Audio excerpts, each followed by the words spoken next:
Друзья, всем привет! Серферы, бездельники, наши любимые девианты. Приветствую в своем моноэфире. Сегодня решил немного работать и вот просто с вами пообщаться. Тем более, что украинский сегмент социальных сетей плющит от того, что происходит по поводу переговоров в Джиде, которые вот закончились вчера между украинской делегацией и США. И вот, как мы знаем, в пятницу должен состояться разговор между Путиным и Трампом. Трамп сказал сегодня, что там люди поехали его в Россию для того, чтобы наводить, так сказать, марафет на конструкцию вхождения в перемирие. И значит, вот наша общественность, она качается очень смешно, потому что там одни и те же люди в течение там нескольких дней там полярные мнения выдвигают. Ну, причем полярные в каком плане? То есть они пытаются найти объяснение, что же происходит.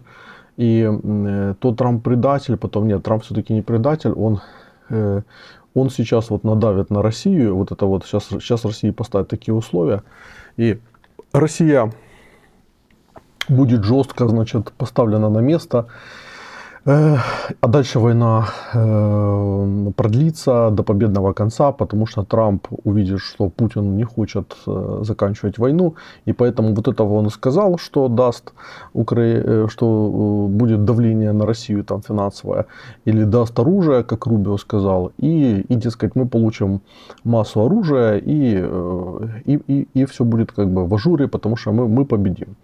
Ну, это сторонники войны до победного конца, вот у них такая теория по поводу того, что происходит. Но я думаю, что это все как бы наивные мечты и розовые сопли, связанные с неспособностью посмотреть чуть дальше того, что происходит.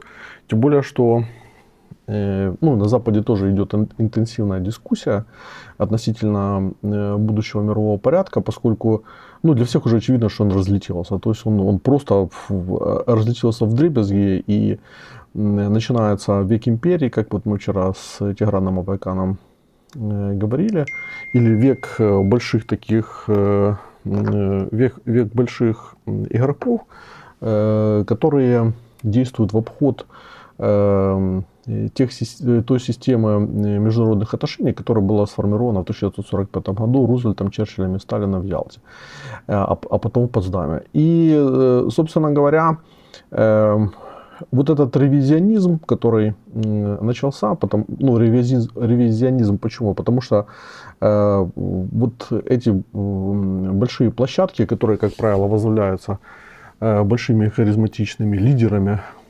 будь то Си, будь то Эрдоган, будь то Путин в России или Трамп, они поднимают вопрос относительно того, что необходимо в той или иной степени вернуть, скажем так, порядок к тем, привести его к тем условиям, которые будут в максимальной степени защищать интересы этих государств, и апеллируют к золотому времени, когда там, допустим, Китай был ключевым государством в мире, там, имея там процентов 25-30 мирового ВВП там, еще в 18 веке, там, до конца 18 века. Это же касается Эрдогана, это касается и Путина, который тоже апеллирует к золотому веку российской истории. И Трамп, как мы знаем, тоже с его «Сделаем Америку великой», «Америка First», он, в общем-то, апеллирует к тем золотым временам, в которых Штаты лидировали там, да. И вот эта полемика, она находит свое отражение в дискуссии американских и европейских интеллектуалов, потому что, причем в самых разных лагерях. В Foreign Affairs вышел свежий номер за март-апрель, и там идет эта дискуссия. И там есть одна статья, на которую стоит обратить внимание. Как минимум, одна статья, потому что еще не все прочитал. Но одна как бы меня зацепила, потому что она позволяет нашей общественности объяснить логику процессов, поскольку, опять-таки, наше нежелание за 30 с лишним лет вот и активно интересоваться миром, оно сыграло с нами плохую службу, потому что мы воспринимаем многие процессы, ну, сквозь призму каких-то там поверхностных знаний, персонифицированных предпочтений, там, идеологических предпочтений там, и так далее. И ну, тут крайне важно вот пытаться видеть суть вещей, пытаться смотреть суть вещей и тем самым как бы объективно оценивать ситуацию для того, чтобы не попасть в просак. И вот для того, чтобы ну, мы как яркие представители, значит, скажем так, той группы интеллектуалов в Украине, которые вот стараются не качаться от зрады к перемоге и обратно, и видеть в любой ситуации рациональное зерно, которое позволит стране решить свои проблемы и выйти на магистральный и системный путь развития. Вот мы стараемся смотреть, значит, на вот этот анализ, который сейчас идет в американской и европейской прессе, ну, без каких-либо, скажем так, идеологических шор, а только, значит, с таким прицелом, чтобы по максимуму вытащить необходимые знания, которые помогут нам принимать правильное решение. И вот я сначала обратил внимание на статью Джозефа Ная. Я думаю, что многие его знают. Это Джозеф Най, который придумал понятие soft power, мягкая сила, там, да, там 20 или 25 лет назад. Он сейчас преподает в Гарвардском университете. Ну, короче говоря, много где работает. В принципе, такой уважаемый человек. И, в принципе, я почему обратил внимание на Ная, потому что Най, и как и Фукуяма, там, или как Хантингтон в свое время, там, да, или Бжезинский, ну, это такие столпы интеллектуальной мысли, которые, собственно, задавали такую как бы базу идеологическую для понимания международных процессов в том числе. И вот, ну, скажем, интересно за ними сейчас наблюдать, потому что пошли такие лобовые фронтальные удары по ну, основам западной цивилизации. Ну и рассыпается все как бы вот на глазах, то, что они там формулировали, то, что они преподносили как величайшее достижение. Вот сейчас это все просто разлетелось вдребезги. Ну, с Фукуямой произошло все намного раньше, как мы уже знаем. Когда, помните, когда он писал о конце истории в 90-м там, или 91-м году, и говорил о том, что либеральный порядок победил, и теперь вот наступил конец истории, дальше уже вот как бы будет все, магистральная линия человечества, и, собственно, нужно приспосабливаться к жизни вот в рамках этого победившего либерального порядка. Но на самом деле конец истории пришел в другом обличье, то есть вот сейчас мы видим конец истории либерального порядка, причем этот конец истории пришел из цитадели либерального порядка Соединенных Штатов, потому что, как Марк Рубио цинично сказал, что нам не выгоден либеральный порядок вот в том виде, в котором был сформирован несколько десятков лет назад, поэтому мы начинаем его пересматривать. И, соответственно, Най, который постоянно подчеркивал, что многие достижения американского государства, они были сформированы за счет его способности действовать вот этим soft power, мягкой силой, через убеждения, через идеологию, через лидеров мнений, через какие-то значимые для тех или других сообществ темы. И сейчас вот в мире ревизионизма, который наступил, конечно же, soft power, она остается как один из инструментов, но совершенно очевидно, что она ушла на второй план. И вот что он пишет по поводу происходящих процессов. Значит, Трамп заставил серьезно засомневаться в будущем послевоенного международного порядка. Ну, тут уже не засомневаться, тут уже он точку на его перспективах ставит. Его администрация в недавних выступлениях во время голосования в ООН стала на сторону России, то есть агрессора, который начал завоевательную войну против мирной соседней Украины. Его угроза ввести пошлины ставят под сомнение старинный альянс Америки, будущее мировой торговой системы, а объявление о выходе США из Парижского климатического соглашения Всемирная организация здравоохранения ослабила сотрудничество в борьбе с транснациональными угрозами. Перспектива, что США полностью отстранятся, сосредоточатся на себе, грозит опасными последствиями. Легко представить, что Россия воспользуется ситуацией, попытается установить господство в Европе, применяя или грозя применить силу. Европе придется продемонстрировать больше единства, обеспечить собственную оборону, даже если опора на США сохранит значение. Легко также представить, как Китай начнет активнее утверждаться в Азии, где он открыто стремится к господству над соседними странами. Ну и дальше там он объясняет, как международный порядок может эволюционировать, говорит о том, что он опирается на стабильное распределение силы между странами, на нормы, которые влияют на поведение, легитимизируют, и на общие учреждения. Ну, то есть то, что сейчас все дало трещину там, да?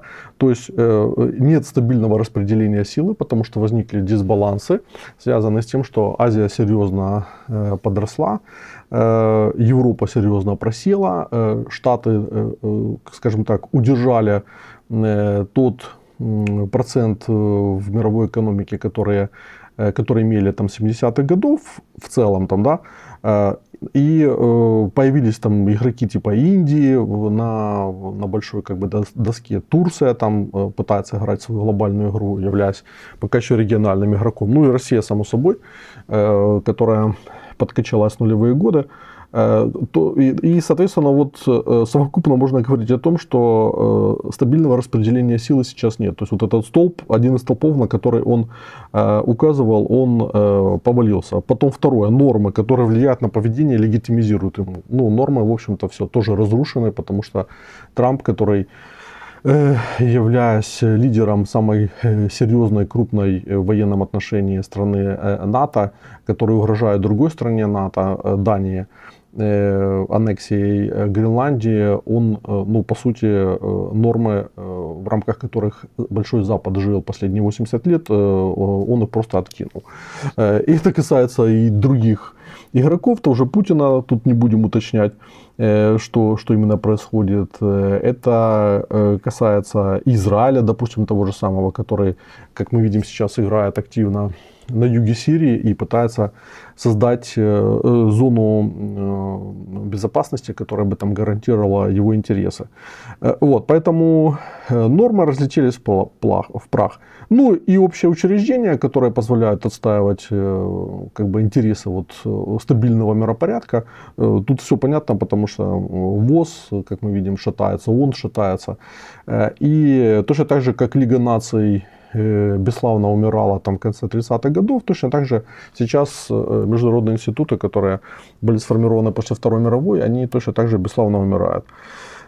И, собственно говоря, значит, Най говорит о том, что определенный международный порядок может постепенно эволюционировать без явной смены парадигмы, но если внутренняя политика доминирующей державы меняется слишком радикально, то тогда ситуация становится непредсказуемой. Ну, собственно говоря, это уже и произошло.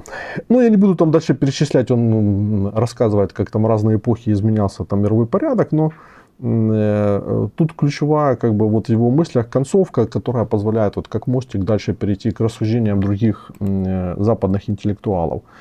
Тут спрашивает Мартин Брэд, что по поводу невзоровского фейка, есть подробности? Да нет никаких подробностей, какая разница, там сдох этот Гиркин или не сдох, там, что с ним происходит.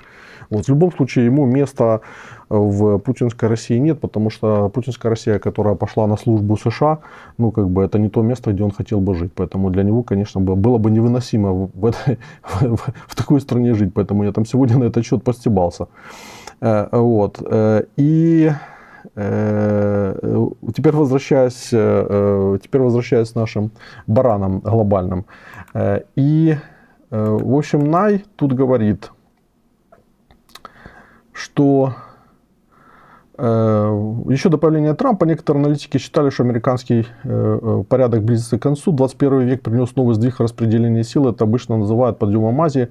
Хотя, если точнее, это возрождение Азии. В 1800 году на доле Азии приходилась наибольшая доля в мировой экономике, но она начала вставать после промышленной революции. На Западе, как и другие регионы, Азия пострадала от нового империализма, ставшего возможным благодаря военным и коммуникационным технологиям Запада. Ну, это тот век унижения, о котором любит Си Цзиньпинь рассказывать там, да, в Китае. Сегодня Азия возвращает себе статус ведущего центра мирового экономического производства, но ее новейшие успехи были достигнуты в основном за счет Европы, а не США. Америка не находится в упадке, на ее долю до сих пор приходится четверть ВВП, как в 70-е, ну то, что я раньше говорил. Хотя Китай значительно сократил лидерство Америки, но не сумел обогнать ее в экономическом или военном отношении, а также по количеству союзников. И если международный порядок действительно слабеет, вот это вот ключевая у него мысль, внутренняя политика США является такой же причиной этого, как и подъем Китая. Вопрос в другом. Вступаем ли мы в совершенно новый период американского упадка, или же атака второй администрации Трампа на институты Союза американского века является очередным циклическим спадом? Ответ мы узнаем, наверное, не раньше 29 года. Ну, я думаю, что очевидно, что время покажет многое, но также очевидно, что те удары, которые Трамп наносит сегодня по своим союзникам, потому что, как это ни парадоксально, главные удары получают как раз союзники Соединенных Штатов на протяжении там, последних 80 лет. И ось этих ударов направлена именно на них. То подрыв доверия, который происходит на наших глазах, он, естественно, принуждает ту же Европу, допустим, субъективизироваться, искать свое место под солнцем. Это касается и других союзников, таких там, как Южная Корея там, или Япония, Израиль тот же самый, и Саудовская Аравия, да, монархии заливов. То есть все держат в голове тот факт, что Штаты уже не те, они брыкаются, и, собственно, если ты купил у них, допустим, F-35, а они там нажали на кнопку и отключили этот высокоэффективный девайс, то имеет ли смысл эти девайсы покупать, связываться со Штатами и тем самым оказываться в монопольной зависимости от их услуг, от их оружия, от их товаров там, и так далее. И вот здесь интересным является на проекте «Синдикат», есть такой сайт, в котором печатаются многие интеллектуалы Запада. Я обратил внимание на то, что один из материалов, он является таким лидером, и он называется «Америки больше нет, Европа должна ее заменить». Его написал Славомир Сираковский, который сам поляк по национальности, является основателем движения «Критика политична» и является старшим научным сотрудником Меркатора. Так вот, Славомир этот Сираковский написал такой вот как бы анализ, такую рефлексию на то, что произошло в овальном кабинете между Зеленским и Трампом. И он наехал на Трампа, сказал, что это позорный момент в американской мировой истории. США стремительно уничтожают свое доброе имя, отчуждают всех, кроме самых жестоких диктаторов мира. На восстановление ущерба, нанесенного авторитету и репутации Америки, потребуется десятилетия, и он может оказаться непоправимым. В более широком смысле, с окончанием послевоенного международного порядка, в центре которого стали США, мы наблюдаем крах любой глобальной власти. Поскольку государства-изгои стремятся извлечь выгоду из хаоса, Европа должна активизироваться, взять на себя роль, которую когда-то играли США. Ну, это, кстати, интересная позиция, потому что в Европе не так много людей, которые мыслят таким образом, чтобы не просто Европа, там, условно говоря, себя защитила, а чтобы она взяла те функции, которые брали на себя США. И вот он аргументирует так. Да, Европа не так сильна, как США в военном отношении, но это не значит, что она слаба. На самом деле у нее есть все карты, которые ей нужны. Ее объединенная сила является одним из самых сильных, самых опытных, самых инновационных в мире. Ссора в овальном кабинете, которую Трамп и Венс, казалось, слишком хотели спровоцировать, должна стать последним стимулом для Европы взяться за дело после десятилетий самоуспокоенности. У нее есть все необходимое, чтобы стоять на своем, поддерживать Украину, сдерживать Россию. Более того, постыдное поведение Трампа подталкивает самого дорогого союзника Америки Америки ближе к Европе, помогая преодолеть раскол после Brexit. Ну, он имеет в виду Великобританию. Оно гальванизирует силы демократии, заставляет политические элиты проснуться. Европа вскоре может иметь умеренную двухпартийную правящую коалицию в Германии. Ну, это вот как раз выборы только прошли, когда эта статья вышла. И преданную демократическую коалицию в Австрии. После ужасного года звезда президента Макрона снова восходит во Франции. В Европе проживает 500 000 человек, ВВП сопоставим с ВВП США, хотя на самом деле на треть меньше, но это от себя добавляю. Мы, возможно, не настолько инновационны, но разрыв не так велик, как нас бы хотели заставить поверить эксперты. Если мы создадим коалицию с Японией, Тайванем и Южной Кореей, мы можем скорее его закрыть, особенно сейчас, когда Трамп и Венс, Илон Маск разрушают столпы власти США своей собственной культурной революцией. Кстати, это вот еще один очень важный момент. Я почему на эту статью обратил внимание. Вот именно из этой фразы о том, что Трамп, Венс и Маск разрушают столпы власти США своей собственной культурной революцией. Потому что действительно то, что сейчас делает Трамп, напоминает, помните, это известную цитату Мао «огонь по штабам». То есть, когда он хунвейбинов призывал бить по штабам, значит, компартии, там, да, они ходили там по провинциям и занимались чистками, находили чиновников, которые себя вели, в их понимании, неподобающим образом, не отвечали идеологии КПК в ее чистом пуританском виде. И, собственно, в связи с этим происходили все известные эксцессы, которые привели Китай, с одной стороны, в ситуацию полного хаоса и гибели миллионов, там, десятков миллионов людей, возможно.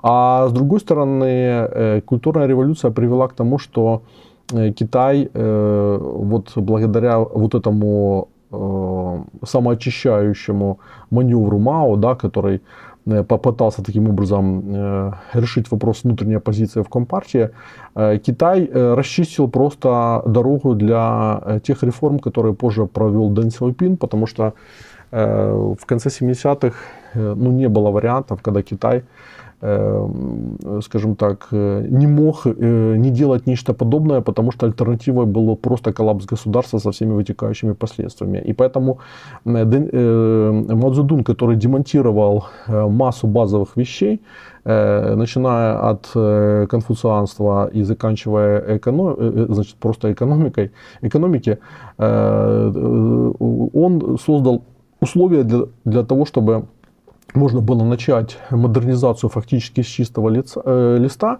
И, в общем-то, Дэн Сяопин, которому нечего было терять в этой ситуации, он провозгласил вот этот вот курс на модернизацию и массу экспериментов, которые позволили Китаю в течение 40 лет более чем в 40 раз увеличить ВВП и стать, по сути, второй державой на текущий момент мировой и претендовать на те позиции, на которые он претендует сегодня. Поэтому в этом плане я думаю, что нужно брать на вооружение вот этот тезис о том, что в США сейчас проходит культурная революция своя, и Трамп с его командой являются ее просто апологетами.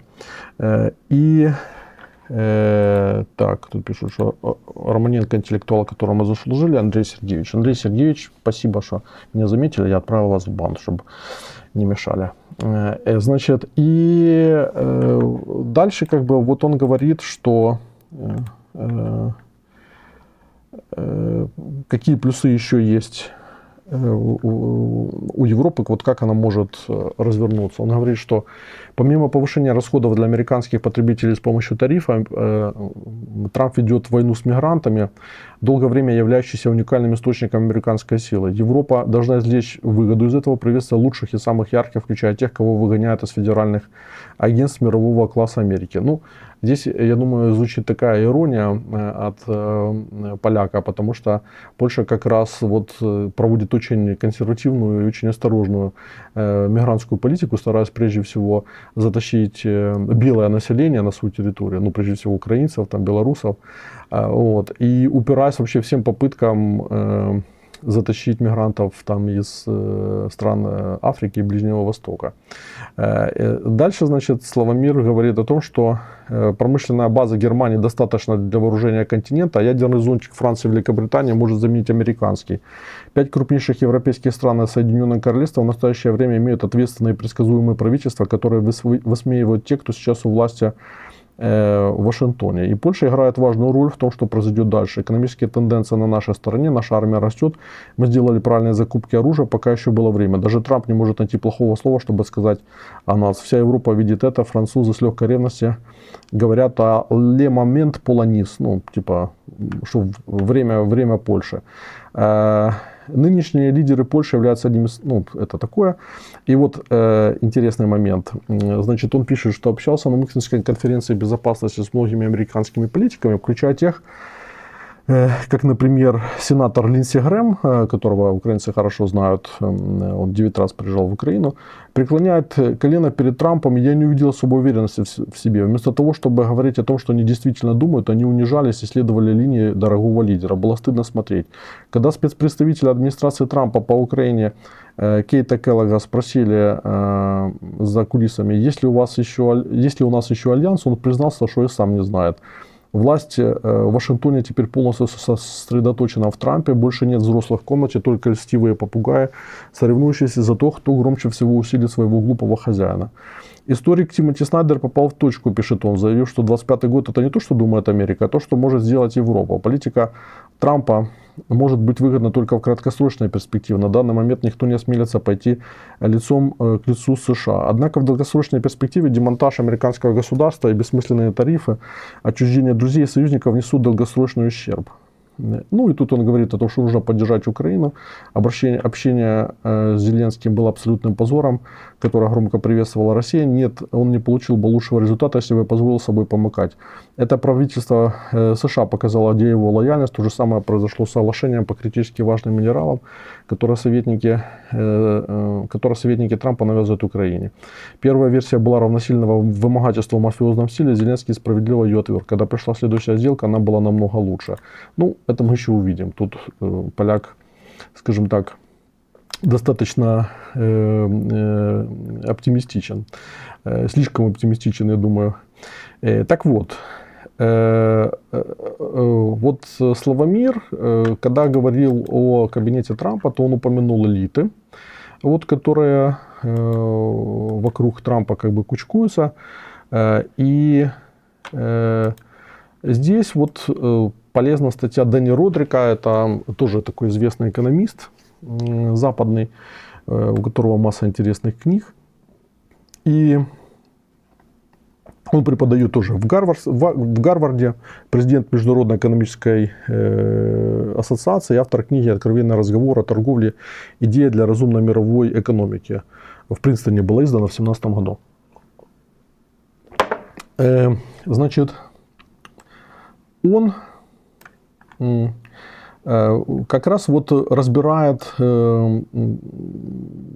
те группы элиты, которые сейчас кучкуются вокруг Трампа. Я сегодня писал пост с утра по поводу Маска относительно того, что Маск сейчас залазит слишком в большое количество конфликтов, которые, по сути, делают его токсичным, потому что он, действуя в привычной для него корпоративной логике, там, где можно, в общем-то, быстро принимать решения, резать, как бы там, возвышать, значит, короче говоря, действовать по своей воле, как бы там, да. Он делает ошибку, как многие бизнесмены, которые оказываются во власти, которые переносят свои практики. На самом деле это делают не только бизнесмены, очень часто люди, которые оказываются во власти, они действуют там точно так же, как они действовали в тех практиках, которые привели их к успеху. Там Зеленский, мы видим, его команда, они работают вот так, как они работали в 95-м квартале. Никакой стратегии, вот как Разумков рассказывал вчера у меня в эфире, что у них нет интереса к стратегии и не было никогда. То есть они креативно подходят к решению вопросов. Креативно в том плане, чтобы обыграть так, чтобы было интересно Интересно тогда, когда они создавали сериалы, там, когда они делали КВН там, и всякие вот эти вот юмористические шоу для того, чтобы поразить зрителя неординарным ходом. И когда пришло время, значит, похода их в большую политику, то мы видим, что они точно так же действовали и действуют в политике.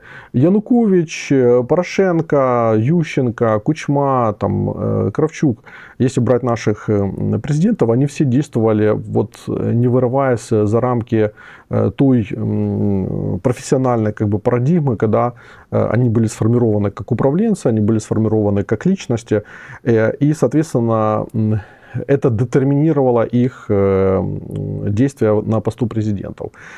И это очень распространенная ошибка не только там в Украине, но и в мире, потому что политика, она всегда, ну, большая политика, она всегда по поводу баланса, и она по поводу включения. То есть ты в политике всегда должен думать о том, как сбалансировать большие группы интересов экономических, там, религиозных, этноконфессиональных, там, каких угодно.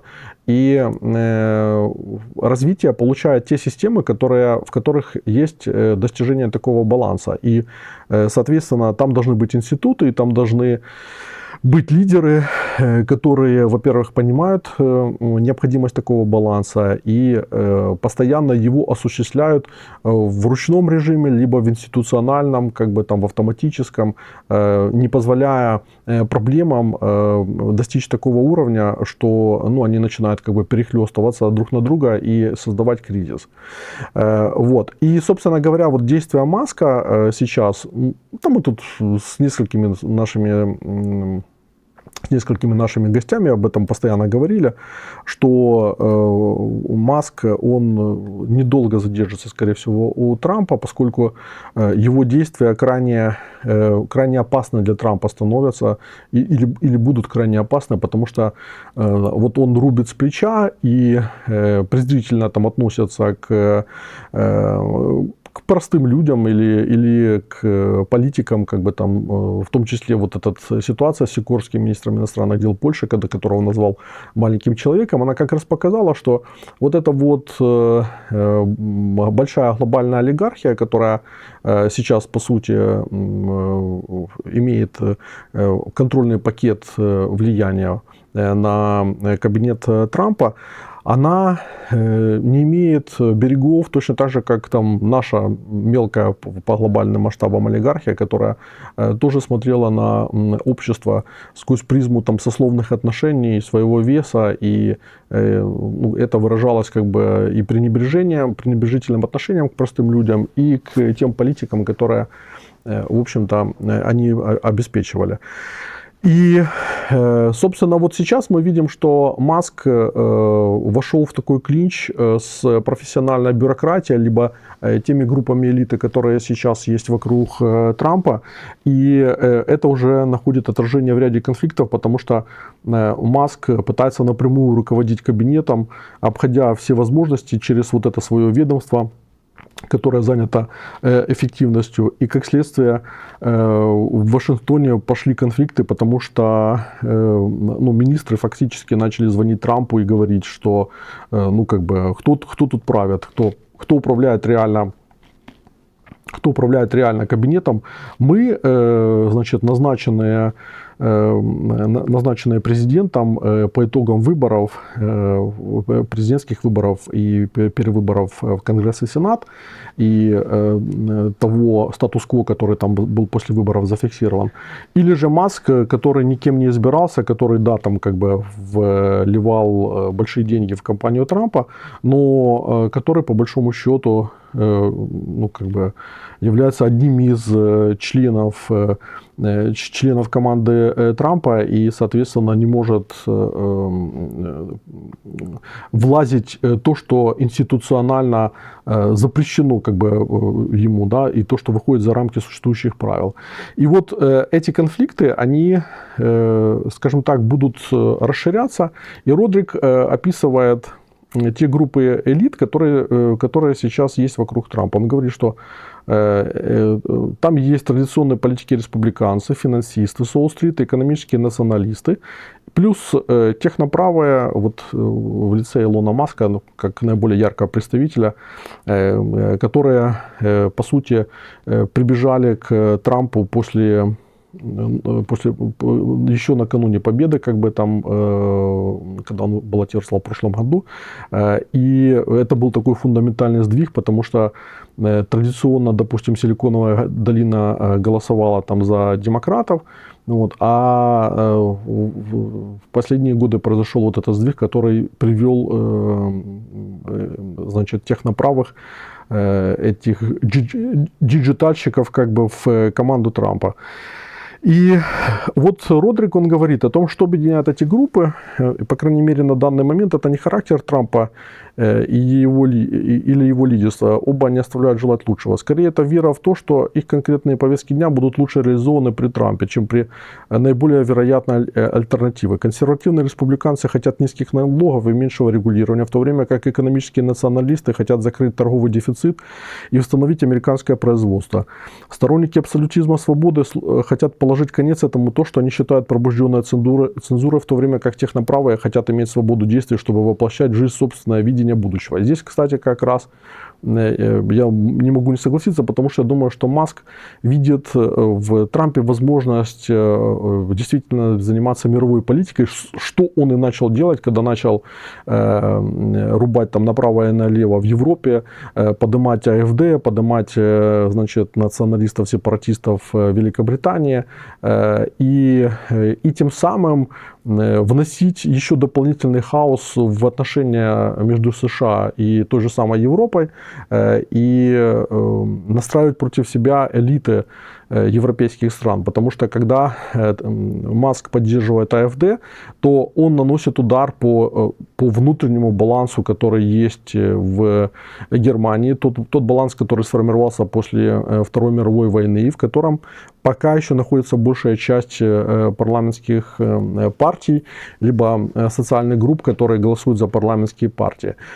И Трамп, который делает ставку на то, чтобы этот баланс разломать, потому что, ну, как бы там, то ли ему нравится, как бы там, альтернатива для Германии, то ли исходя там из своих экономических интересов, то ли исходя из логики Трампа относительно Европы, которая заключается в традиционном Давиде et Impera, разделяй властвуй, чтобы пристегнуть Европу к себе, раздробив ее и через угрозу России, которая гавкает с востока, заставить Европу, Западную Европу прижиматься, а Центральной и Восточной Европой даже, возможно, пожертвовать для того, чтобы наиболее жирные, как бы, жирные куски Европейского Союза, а это Запад и Юг, они были напуганы и как те собачки, как их Путин сказал, лизали руку хозяина и махали хвостиком. Так вот, вот эта политика, она привела к тому, что в Европе мы видим, резко усилились антитрампистские настроения, а продукция Маска, Тесла, начала, значит, игнорироваться потребителями. На 75% обвалились продажи по Европе, в Норвегии и в Германии. И, собственно говоря, это начало отражаться на падении акций Теслы. И хотя понятно, что как бы там есть свои внутренние проблемы в американской экономике, и кавалерийские атаки Трампа, они, в общем-то, как бы создают эту нервозность, которую мы вчера видели на стоках, и не только вчера. Но в любом случае очевидно, что вот это действие, как в духе как бы кавалерийских атак, описанных Бабелем, как бы там, да, вот они ставят под вопрос доверительные отношения, которые были между США и их союзниками, не говоря там про всех остальных. Так вот, Родрик говорит о том, что Значит, независимо от наличия, от нахождения вот в этих нескольких группах, 4 группах, все эти группы считали Харрис и Байдена помехой, Трампа многообещающим союзником. И большинство из них не выступает против демократии как таковой, но, похоже, готовы игнорировать ее и способствовать авторитаризму Трампа, пока это служит их целям.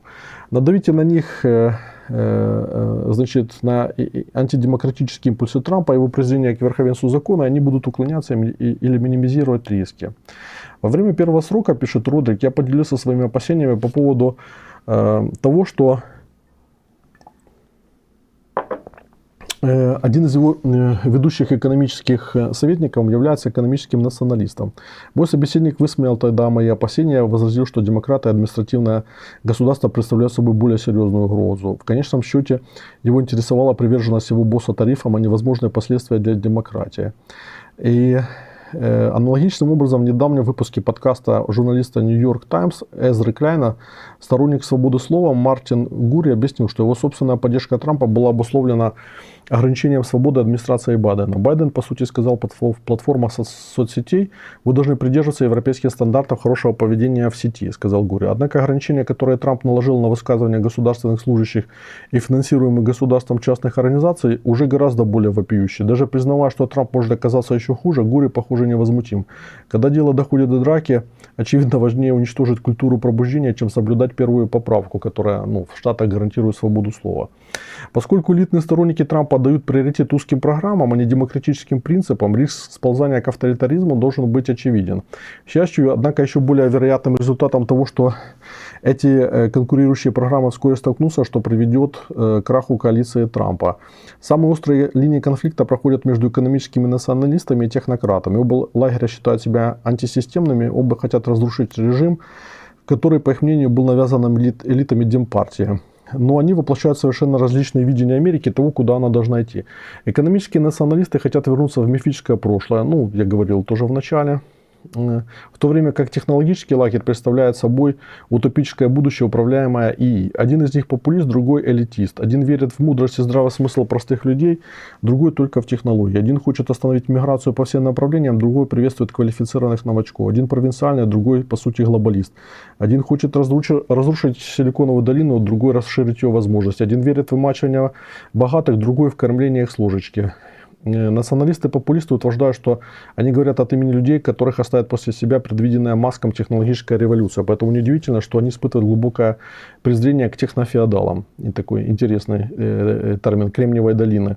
Стив Беннон, ведущий голос среди экономических националистов и выпускник Гарвардской школы бизнеса, даже зашел так далеко, что назвал Маска паразитирующим нелегальным иммигрантом. Маск и то, что он представляет, должны быть остановлены, предупреждает Беннон. Если мы не остановим это сейчас, это разрушит не только страну, это разрушит весь мир. И Беннон является одним из ключевых фигур в движении МАГА, Make America Great Again, и поддерживает тесные связи с многими высокопоставленными сторонниками. И тем не менее очевидно, что Маск в настоящее время находится у ушей Трампа. Белый дом предоставил полную свободу так называемому департаменту эффективности правительства Dodge.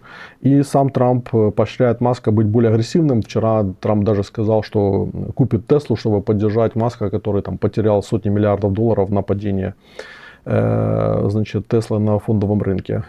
И для лидеров-персоналистов, таких как Трамп, типично стравливать союзников, на самом деле придворных, друг с другом, чтобы никто не накопил слишком много власти. Трамп, несомненно, думает, что он может оставаться наверху и использовать конфликты своих интересов, но такая тактика работает лучше всего, когда конкуренция между различными группами идет за государственные ресурсы, ренту, они отражают различные идеологии и системы верований. В принципе, мы об это, в общем-то, хорошо знаем по нашей системе, потому что у нас такие подходы, в общем-то, цветут и пахнут. И в этом плане украинизация американской политики, она идет полным ходом. Я когда говорил летом 2013 года, что Янукович и Украина и Герострат, которые запускают процесс турбулентности во всем мире, когда пошли на Вильнюс, то оказался, скажем, прав. Учитывая совершенно различные мировоззрения, политические предпочтения сил, оживляющих администрацию Трампа, противостояние практически неизбежно. А дальше ключевой вопрос, собственно говоря, что из этого будет, что из этого получится. И, значит, получиться может много чего. Прежде всего, нас же волнуем мы сами, правильно? И, значит, все соотносят вот эти риски, которыми сейчас начинает кишеть американская политическая система, на себя и думать, как от них хеджироваться. И вот еще один автор, это Кеннет Джейкобс, он написал статью «Фаустовская торговая сделка Америки», старший председатель Лазарда. Вот. Значит, он написал такую интересную мысль, что тарифы, которые вводит Трамп и считает, что с помощью вот этих мер Штаты одержат верх в любой торговой войне, потому что зависимость от их объемного рынка для многих стран является критической, ну, для той же самой Канады или для той же самой Мексики, у которых целые сегменты экономики зависят от доступа на американский рынок. Но он говорит вот о том, что эта ситуация может ударить в конце концов по штатам, потому что торговые войны не останавливаются на товарах и услугах, скорее они часто расширяются и включают контроль за капиталами. В этом заключается скрытая стоимость торговой политики администрации Трампа. Вот здесь вот очень интересная мысль, что сегодня иностранные государства владеют почти четвертью государственного долга США, и они собирают деньги на покупку этого долга, тем самым финансируя хронический дефицит бюджета Америки и компенсируя низкую норму сбережений, отчасти за счет торгового профицита США, который позволяет им наращивать резервы. На самом деле, это хорошо известная схема, когда, допустим, Китай, который имел там профицит в десятки, там, даже в сотни миллиардов долларов Соединенными Штатами, он покупал казначейские бумаги США, и таким образом происходила как бы перекачка вот этого избыточного капитала, который он зарабатывал на американском рынке, в казначейку, и тем самым это поддерживало баланс экономики и финансовой системы США.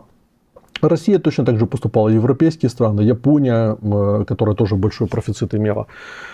Собственно, это была такая как бы сделка. И поэтому, когда Трамп говорит о том, что мысль на самом деле вот эта вот, она простая, она, мне кажется, она может работать. Что когда Трамп говорит о том, что, значит, давайте решать вопрос профицита в наших с вами отношениях, то он игнорирует наличие вот этих теневых, не лежащих для многих на поверхности компенсаторов, которые позволяли американскую систему держать в балансе. И в целом всю мировую систему, потому что она была взаимозависимой. Я напомню, что компоненты Боинга того же самого, они собираются в 40 странах. То есть различные там элементы, там крылья, я не знаю, там стабилизаторы, какую-то электронику там, и так далее, везут на сборку в Сиэтл с разных стран мира, например, из Японии.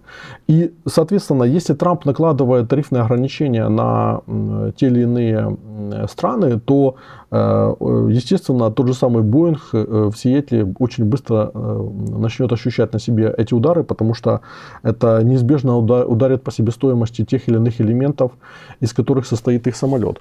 И поэтому мы видим, как Трамп, он маневрирует, и на ту же Канаду совершается наезд, потом какой-то отскок, потом новый наезд, потому что оказывается, что на Трампа начинают давить свои же собственные производители автомобилей, потому что они зависят от комплектующих, которые есть в Канаде. И вот, значит, Кеннет Джейкобс говорит, что а что если основные торговые партнеры Америки ведут налог на покупку ценных бумаг, деноминированных в долларах, выпущенных правительством США или американскими фирмами? Значительный источник финансирования акционного казначейства испарится, а расходы правительства США по займам возрастут по мере того, как все больше внутреннего капитала будет поступать на аукционные казначейства, инвестиции в другие сектора будут вытеснены, спреды будут расширяться, стоимость капитала увеличится. Процентные ставки по ипотеке, процентные ставки по кредитным картам, расходам по займам для предприятий возрастут, что создаст мощные рыночные и экономические встречные ветры. Даже угроза такого налога повлияет на доходность облигаций США, и нетрудно представить себе более тонкие стратегии резервов иностранных долларов, которые придут к такому же результату. Вот. И я думаю, что, собственно говоря, поэтому команда Трампа наверняка учитывала и эти факторы, потому что, опять-таки, Heritage Foundation, который подготовил вот этот вот огромный стратегический документ по поводу того, какие реформы должны совершать США, они не могли не учитывать вот эти факторы. И, собственно, поэтому Трамп может идти на рискованные маневры, связанные с уменьшением зависимости от своих старых партнеров, от своих старых союзников, которых он там считает паразитами, там, как он относительно Европы сегодня очередными, значит, проклятиями там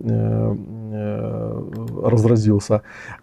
И совершать сделки с вот этими ревизионистами, которые в духе, скажем так, великого концерта держав в 19 веке, там, да, которые являются более приемлемыми партнерами. И вот здесь мы подходим к базовой статье, которую я хотел бы обсудить. Она называется «Мир, который хочет Трамп. Американская мощь в эпоху национализма». Майкл Кимейдж ее написал. Она вот в последнем выпуске Foreign Affairs. Значит, это директор института Кеннона, Центра Вильсона, автор книги «Отказ от Запада. История идей в американской внешней политике». Вот. И я когда начал вот ее читать, я сначала думал, ну типа как бы такая статейка бесхребетная, как бы там, да, очередная в духе, как очень много там в западной прессе есть и в научных журналах.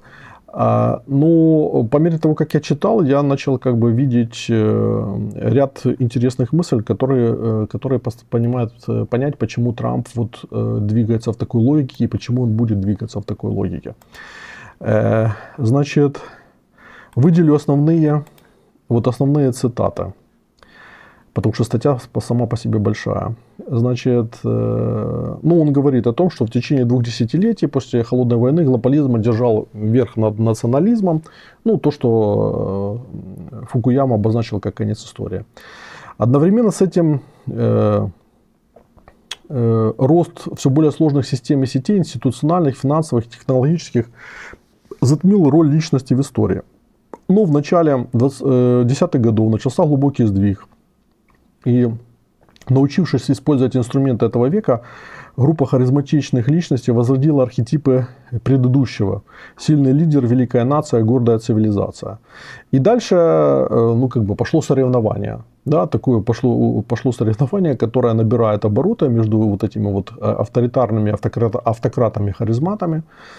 Моди, Эрдоган, Путин, Си, Нетаньяху, кстати, тоже к нему, я думаю, можно отнести, сам Трамп. Вот. И он говорит о том, что это состязание порой носит риторический характер, позволяя лидерам использовать язык и нарративы цивилизации, не придерживаясь сценария Хантингтона или несколько упрощенных разделений, которые он предсказывал. Я напомню, что те, кто Самуэля Хантингтона не читал, что он говорил о том, что будет клэш, столкновение цивилизаций. И по принципу, что вот различные цивилизации на стыках геополитических плит будут между собой конфликтовать. Хотя, опять-таки, мы отрицаем Хантингтона, является живым отрицанием Хантингтона в том плане, что сейчас православная Украина и православная Россия находятся в состоянии войны, а не в состоянии войны с той же Турцией или католической Польшей. Так вот, Трамп был представлен на съезде республиканской партии 2020 года как телохранитель западной цивилизации. Кремлевское руководство разработало представление о России как о государственной цивилизации, используя этот термин для оправдания своих усилий доминирования над Восточной Европой. и подчинения Украины. На саммите по демократии в 2024 году Моди охарактеризовал демократию как жизненную силу индийской цивилизации. В своей речи 2020 года Эрдоган заявил, что наша цивилизация – это цивилизация завоеваний. В своей речи в Центральном комитете Коммунистической партии Китая в 2023 году китайский лидер Си Цзиньпинь превознес достоинство национального исследовательского проекта по изучению истоков китайской цивилизации, которую назвал единственной великой непрерывной цивилизацией, которая до сих пор существует в государственной форме. Так вот, в последующие годы порядок, который эти лидеры создают, будет во многом зависеть от второго срока Трампа, говорит этот автор. Потому что именно порядок под руководством США поощрял развитие наднациональных структур после Холодной войны. И теперь, когда США присоединились к танцу наций 21 века, они часто будут заказывать музыку. С приходом Трампа к власти общепринятая точка зрения в Анкаре, Пекине, Москве, Нью-Дели, Вашингтоне, многих других столицах постановят, что нет единой системы и согласованного набора правил. И в этой геополитической обстановке и без того шаткая идея Запада отступит еще дальше. Собственно говоря, наверное, поэтому я думаю, что как бы вот интеллектуалы, значит, вокруг Трампа, на которых они ориентируются, и сама команда Трампа, они уже это отбросили, как бы, да, саму идею Запада отбросили. И сейчас вот дальше там раскроем почему. И, значит, шаткая идея Запада отступит еще дальше, следовательно, также отступит и статус Европы, которая после Холодной войны была партнером Вашингтона в представлении западного мира. Европейские страны были приучены ожидать лидерства США в Европе и порядка, основанного на правилах, не обязательно американского образца за пределами Европы. Укрепление этого порядка, который рушился в течение многих лет, будет возложено на Европу, свободную конфедерацию государств, не имеющих армии, обладающих лишь незначительно организованной жесткой силой, чьи страны переживают период крайне слабого руководства. Значит, по мнению автора, США будут процветать только в том случае, если Вашингтон осознает опасность массы пересекающихся национальных линий разлома, через которые придется проходить, и нейтрализует эти риски последствиям терпеливой открытой дипломатии. Трамп и его команда должны рассматривать управление конфликтами как предварительное условие для американского величия, а не как препятствие к нему. Еще один тезис. Неприязнь Трампа к универсалистскому интернационализму ставит его в один ряд с Путиным, Си, Моди и Эрдоганом. Эти пять лидеров разделяют понимание ограничений внешней политики и нервную неспособность стоять на месте. Все они настаивают на переменах, действуя в рамках определенных самонавязанных параметров. Путин не пытается русифицировать Ближний Восток, Си не пытается переделать Африку, Латинскую Америку или Ближний Восток по образу и подобию Китая. Моди не пытается построить эрзац Индии за рубежом. Эрдоган не подталкивает Иран или арабский мир стать более турецким. Трамп также не заинтересован в американизации, как внешнеполитической повестке дня. Его чувство американской исключительности отделяет США от, по сути, неамериканского внешнего мира. То есть, на самом деле, вот при таком подходе вообще теряется универсализм американской модели.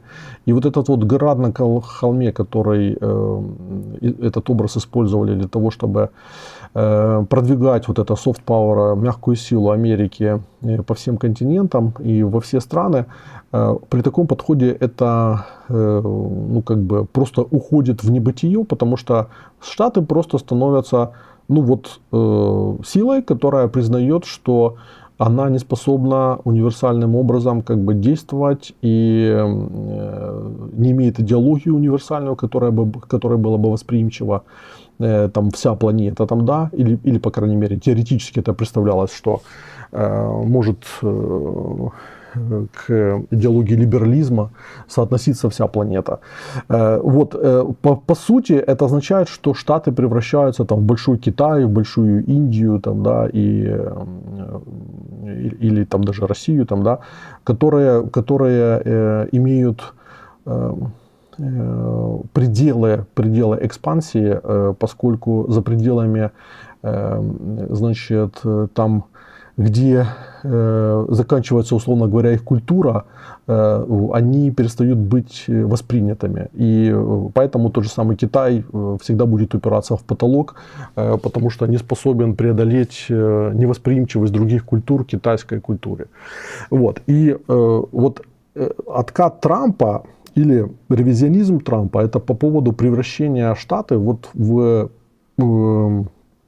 значит, в страну, которая перестает быть универсальной по своим глобальным как бы амбициям. Значит, ревизионизм может существовать с этим коллективным избеганием, построением глобальной системы и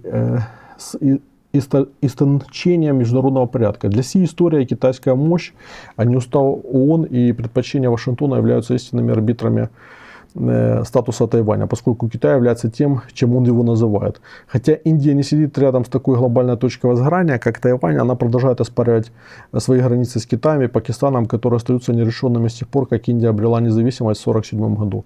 Индия заканчивается там, где Моди скажет, что она заканчивается.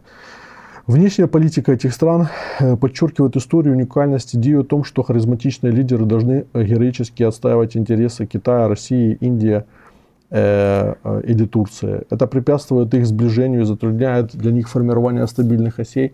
Ось требует координации, тогда как взаимодействие между этими странами является текучим, транзакционным и личностно ориентированным. Вот запомните эти категории. Текучим, транзакционным и личностно ориентированным. Здесь нет ничего черного, белого, ничего высеченного в камне, ничего не подлежащего обсуждению. Ну, собственно говоря, это как взаимоотношения там древнего Рима с парфянской, как бы с парфянским царством, там, да, или там с германцами, там, я не знаю, с другими государствами, с которыми они, ну, Мидии, там, да, если брать республику. И, значит, если вот посмотреть на историю вот сквозь призму такого принципа, там, да, и вот автор говорит о том, что среда это идеально подходит Трампу, он не слишком ограничен. Да, здесь вот мне кидают цитату очень хорошую. Кеннеди 23 марта 1961 года. Лаос далеко от Америки, но мир такой маленький. То есть, смотрите, вот это очень крутая цитата. Потому что она, по сути, отражает как бы вообще мировоззрение того поколения американской элиты, которая смотрела на мир как на целостность. Да? У Трампа и у остальных, и для всех остальных мир большой, для него, значит, в этом большом мире до всех не дотянешься, и поэтому важно ограничить пределы роста для того, чтобы иметь возможность лучше контролировать ту айкумену, которую ты можешь контролировать. Собственно говоря, идеология Трампа, она по этому поводу. Вернуться к доктрине Монро, новая доктрина Монро, значит, фактический контроль над Северной Америкой полностью, как бы там, где не должно быть других субъектов, поэтому Трамп просто постоянно настаивает на том, что Канада должна стать частью США, и это не шутки. И соответственно, вот это радикальное изменение соотношений, как бы там, да, вот как мне пишут в личку, универсалисты мыслят мир маленьким, а изоляционисты слишком большим, да, то есть как бы универсалисты не смотрят на планету как частью Вселенной, как бы там, в которой наша планета очень маленькая, и поэтому как бы вот на нее нужно смотреть соответствующим образом, а у изоляционистов как бы для них как бы фронтир это вот тот кордон, на который распространяется влияние, а дальше как там уже эти непонятные люди, непонятные народы, непонятные животные, короче говоря, все непонятно, и пусть они там делают все, что хотят. Вот это очень важный момент перехода, в который сейчас как бы ведет США Трамп. И вот эта среда идеально подходит Трампу, значит, пишет автор Майкл Киммидж, как я уже говорил. Статья называется «Мир, который хочет Трамп». Значит, он говорит, что эта среда идеально подходит Трампу, он не слишком ограничен религиозными и культурными линиями разлома. Он часто ставит отдельных людей выше правительства, личные отношения выше формальных союзов. Хотя Германия является союзником США по НАТО, Россия извечным противником, Трамп вступил в конфликт с канцлером Германии Ангелой Меркель. В свои первые сроки относился к Путину с уважением. Страны, с которыми Трамп борется больше всего, находятся на Западе. Если бы Хантингтон дожил до этого, он бы нашел это озадачивающим. Я думаю, что Хантингтон вообще сейчас в гробу переворачивается, если бы он слышал то, что происходит. Так вот. Даже в порядке, основанном на правилах, Целостность границ никогда не будет абсолютной, особенно границ стран, находящихся по соседству с Россией. Но после окончания холодной войны Европа и США по-прежнему привержены принципам территориального суверенитета. Их огромные инвестиции в Украину, это мы уже переходим к Украине, вот как они смотрят, собственно, на нас.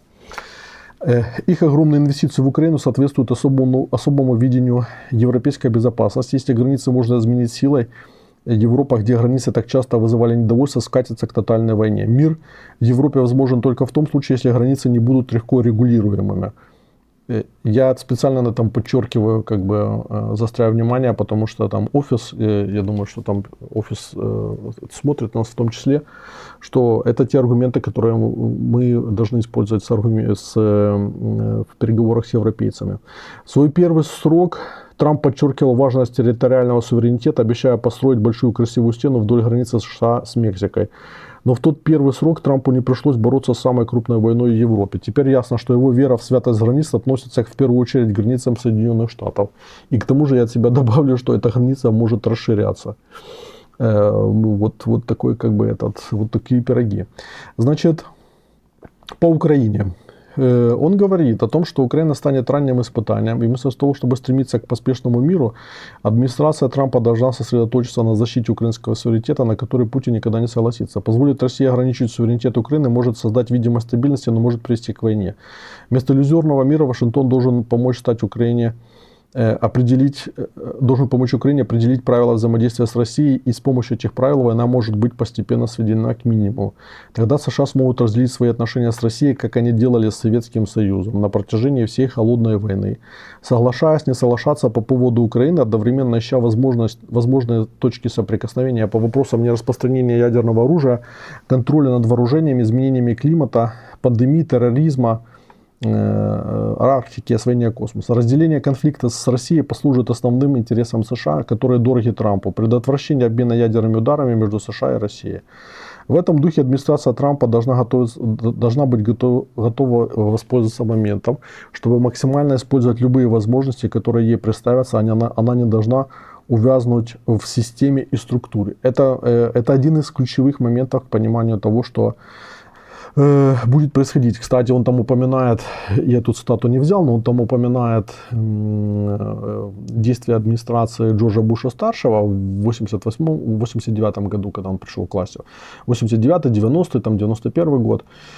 И там была такая фраза, что Джордж Буш-старший там не особо блистал в прогнозе, и как бы там и в анализе, и когда возникла вот эта вот ситуация с падением стены и с объединением Германии и вообще обвалом советского блока, то его преимуществом заключалось в том, что они смогли очень быстро начать разыгрывать, значит, новые возможности, которые появились, и не стали терять время, и начали в темпе как бы расширять свое влияние и использовать ситуацию для того, чтобы укрепить позиции США в Европе и позиции своих союзников. И поэтому как бы Буш-старший, он закрывал глаза на то, что Коль хочет объединить Германию, несмотря на то, что, значит, господи, забыл,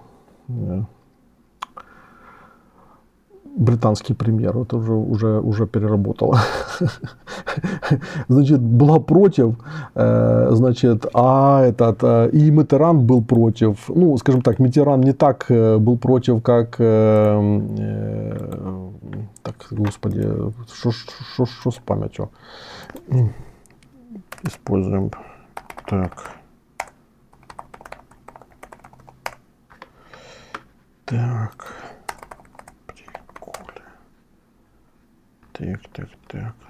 Маргарет Тэтчер, господи, ну дожился. При Маргарет Тэтчер, да, господи, Тэтчер была категорически против тогда в той ситуации. Миттеран был против, но он использовал ситуацию для того, чтобы продвинуть свой проект объединения Европы. И Коль в этом ему подыграл, сказав, что объединенная Европа будет, скажем так, тем фактором, который будет ограничивать объединенную Германию и вот эти все возможные ревизионистские поползновения, которые могли бы проявляться из Германии, тем самым будут нивелированы. И таким образом они создали значит, в этой игре возможности, которые все использовали, там, кроме Тэтчер, которая была против, кроме Горбачева, который не имел силы противиться этому потоку. Как бы, там, да. И вот, по сути, значит, автор этой статьи, Майкл Киммидж, он говорит о том, что Трамп должен действовать в таком ключе, не заморачиваясь системой и структурой. Вот. А по Зеленскому, как бы, да, вот, как помните, Разумков вчера рассказывал, что когда там они стратегии предлагали 2 раза, стратегию избирательной кампании, Зеленский сказал: да зачем нам эта стратегия, мы будем вот действовать в режиме ad-hoc и использовать те возможности, там, которые будут выскакивать. Вот в момент перелома, это я, кстати, об этом тоже говорил еще 15 лет назад, что в момент перелома выигрывает тот, кто, я тогда говорил об Украине и о том, как формировалась украинская элита, что в момент перелома выигрывает тот, кто действует, и действует быстро и безотлагательно, потому что действие создает возможности концентрации ресурсов и как следствие потом влияния, и открывает новые возможности, и дальше как бы запускается машина усиления твоих позиций. И вот в этом плане логика, о которой говорит автор, она вот точно такая же. Значит, он под конец указывает, что ни одно из обычных описаний мирового порядка больше не применимо. Международная система не является однополярной, биполярной или многополярной. Но даже в мире без стабильной структуры администрация Трампа все еще может использовать американскую мощь, альянс, экономического государства для разрядки напряженности, минимизации конфликтов, предоставления базового уровня сотрудничества между странами, большими и малыми. И это может послужить желанию Трампа оставить США в лучшем положении к концу своего срока, чем они были в начале. Ну вот такое фундаментальное произведение, которое я всем советую почитать. Я сейчас дам ссылочку. И, может быть, даже переведем его и на хвилю поставим. Вот, читайте.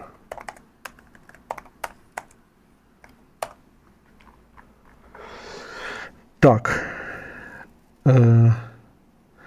Ростислав Олейников. Как в эту концепцию укладываются мечты Маска о движении за фронтир, покорении космических просторов?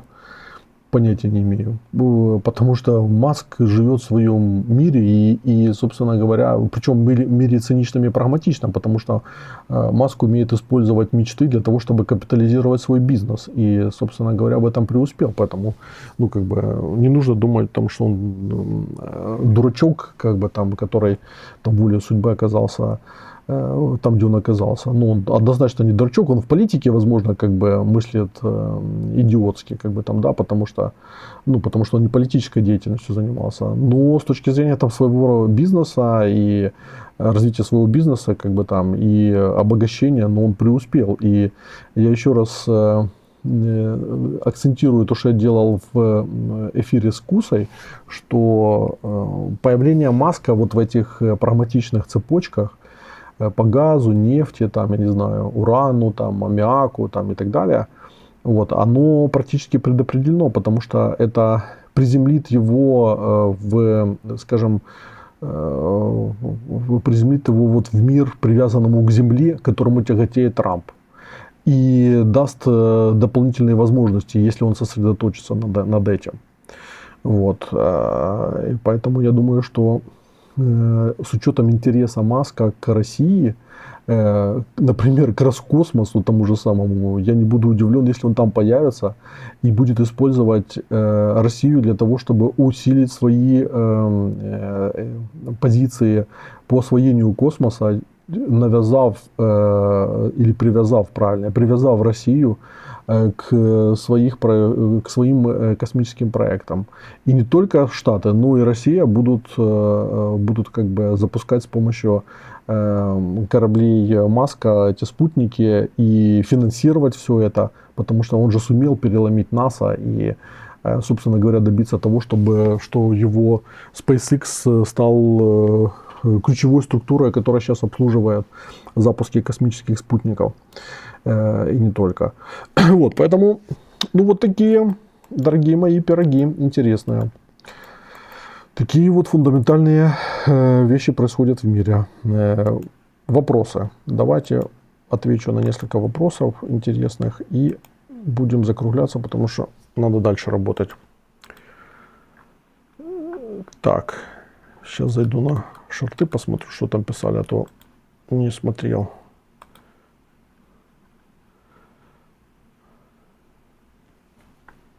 Так, Инна Степанюк на шортах пишет.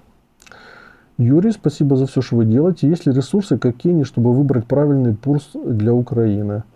Ну, я думаю, что у Украины, конечно, есть ресурсы, несмотря как бы на все проблемы, даже несмотря на то, что часть этих ресурсов может быть изъята под вот эту сырьевую сделку, все остальное, все равно мы являемся ресурсно очень богатой страной. Поэтому, как я уже говорил, и Кульпа в том числе у нас тут тоже говорил, что мы всегда должны помнить, что в мире идет борьба за сложность организации. Это ключевая борьба, которую ведут человеческие стаи между собой. И поэтому на каждом этапе мы должны помнить об этом.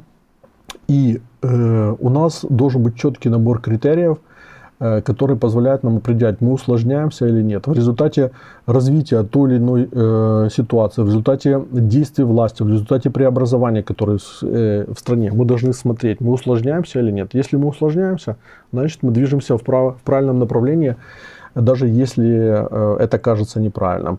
И наоборот, если нам говорят, что мы идем в Европейский Союз, евроинтеграция, бла-бла-бла, бла-бла-бла, а ты просто открываешь, значит, гарвардскую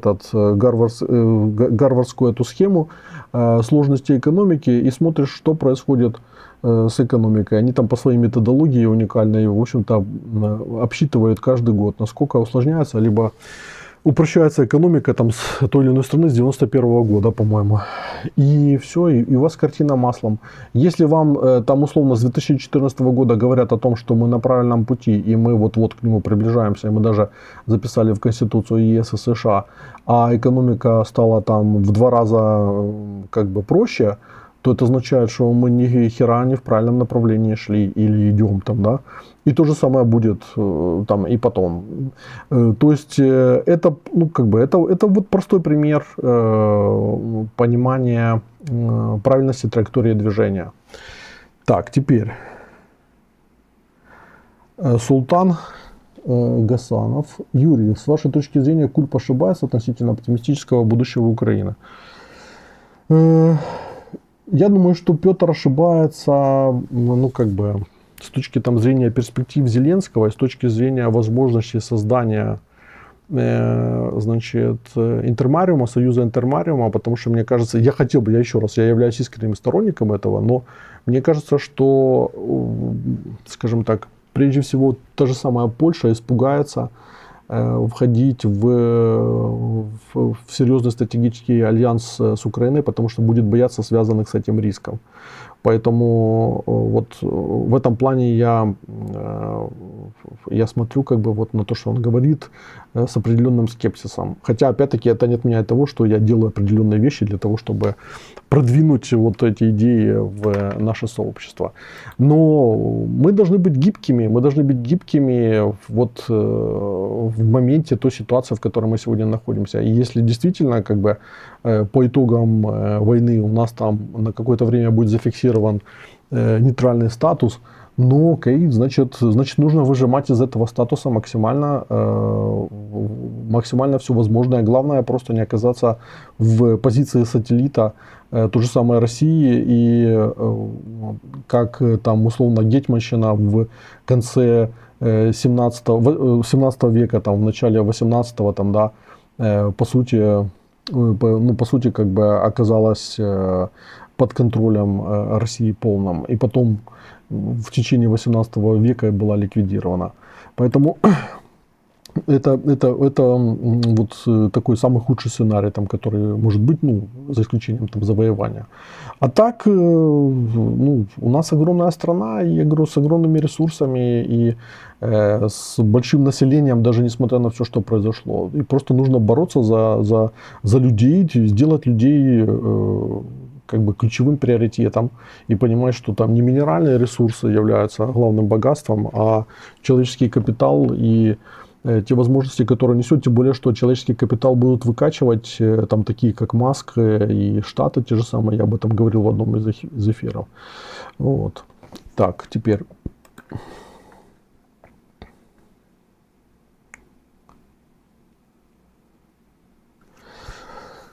Так, Мойша Слепаков.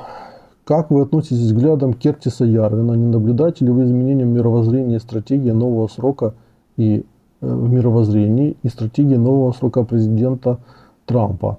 Ну, смотрите, я вот буквально там недавно начал знакомиться с его творчеством, но я пока я пока не могу сказать, что существенно там что-то изменяется. Мне кажется, что они сейчас пытаются вот навязать те взгляды, которые тот же самый Кертис Ярвин продвигает и с успехом сумел навязать там и тому же Тилю, там, и Венсу, там, и другим важным игрокам в нынешней команде. Поэтому тут время только покажет, как они будут адаптироваться. И я думаю, что через год мы уже увидим действительно, насколько они будут вообще в принципе адаптивны. Потому что их как раз может погубить неадаптивность, поскольку в такой сложной социальной системе, как США, находящимися в теснейшей коммуникации, взаимодействии с другими огромными социальными системами, неадаптивность закончится плачевно.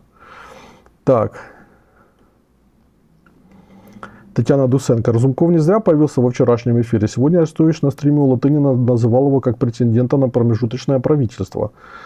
Ну, смотрите, Разумков появился, потому что мне пришла в голову такая идея. Я общался там с определенными людьми, и они мне говорят, а почему бы тебе не позвать Разумкова? Вот и все. Я подумал, почему мне не позвать Разумкова?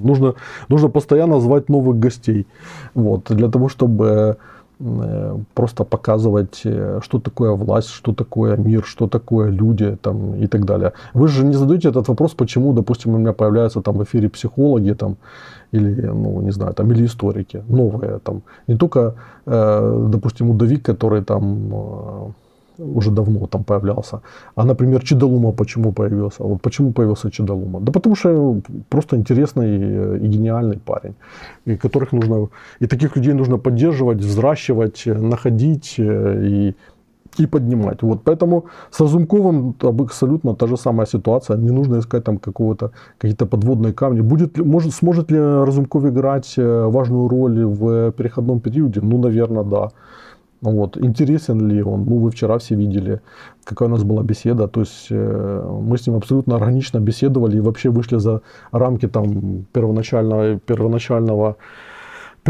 логики там беседы, которую я там себе накидал, и зашли там вообще в такие дебри, в которые я, в общем-то, и не простраивал. Так это и есть классная живая беседа, когда ты можешь с человеком и про Макиавелли поговорить, и про его опыт хождения во власть и про то, как он считает там международную политику. Поэтому к сожалению, у нас просто в политике таких людей не так уж и много. Точнее говоря, их вообще мало. А должно быть намного больше. Вот и все. Поэтому я стараюсь интересных людей, с которыми я могу говорить, чтобы мне самому было интересно, звать к себе на эфиры. И это я считаю нормально. И поэтому, когда мне там начинают фыркать, что там ты кого-то не того позвал, что ты зачем Разумкова, потому что это там Ахметов, там, или хер знает еще кто. Да господи, не смотрите и все, выключите там. Завтра будете смотреть того, кто вам нравится, или вообще не будете смотреть, потому что вы там разочаровались во что-то. Но если я буду, скажем так, реагировать на каждого разочарованного, так я ж не смогу принимать решения, значит, кого в эфиры выводить и зачем. Я, честно говоря, никогда не ориентировался на то, что мне говорит аудитория, потому что я считаю, что у меня достаточно опыта и воли для того, чтобы аудитория навязывать там свои представления с помощью гостей и тех форматов, которые у нас есть, потому что нам есть что сказать. Аудитория, конечно, она является судьей, конечно, с ней нужно взаимодействовать, но каждый шаг координировать с аудиторией, это было бы неправильно, потому что аудитория сама тогда теряет интерес к эфирам, которые там, или к продукции, которая зависит от сиюминутной прихоти непонятно кого. Потому что часто же эти же люди не идентифицируются. То есть написал какой-то ноунейм. Фу, да. Но одно дело, когда я читаю, там я понимаю, там Юрий Игоров, вот я вижу там, или Кистрица там верифицированная. То есть для меня понятно, что это за человек, чем занимается. Тогда я могу прислушиваться, конечно же, я могу прислушиваться к мнению человека. Но когда там за ником никого нет, и ты не знаешь, кто это, ну, господи, ну, недовольно. Короче, вот так вот. Так. Что там еще? Кого в СВР планируете еще позвать? Да, кого, того, с кем можно говорить интересно, субъектно. Юлию Владимировну, может, позову там. Из офиса кого-то надо уже звать, чтобы приходили, рассказывали там, что там в башне со слоновой кости как бы бродит. Вот. Поэтому... Короче, абсолютно бывает такое, что ты открываешь вообще там какой-то народный депутат там, или какой-то человек сидит глубоко где-то в министерстве в каком-то, а это умнейший человек и мощнейший специалист, только часто они говорить не могут там, или боятся, или не могут, или там обязательства какие-то есть. Короче, будем искать. Так.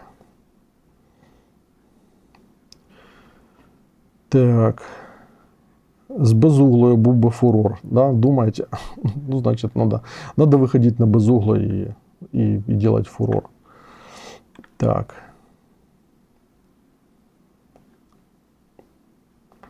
Смотрю, что вы еще задавали. Вижу, по крипте шла дискуссия о том, что крипта восстановится неизбежно, но речь о том, как Трамп умело оболпошил криптонов, купил их голоса пустыми обещаниями. Зимний рост был естественным циклом и был бы и без Трампа. Да, я думаю, что они вообще как бы там на этих фондовых колебаниях зарабатывают сумасшедшие деньги, потому что влияют на них.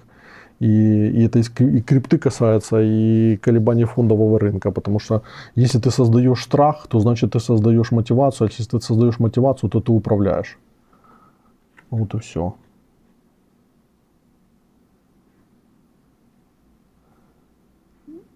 Так. Надо Валерия Пекаря. О нет, я не смогу как бы выдержать этот чес.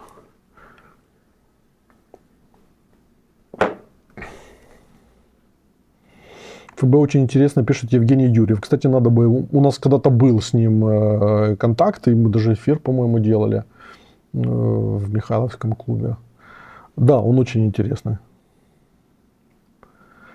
Так. Климкин еще будет или его на других каналах хватает? О, господи, мы же договаривались с Климкиным еще во время Мюнхена. Я постараюсь его выдернуть.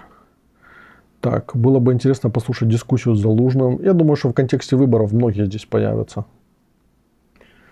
Так.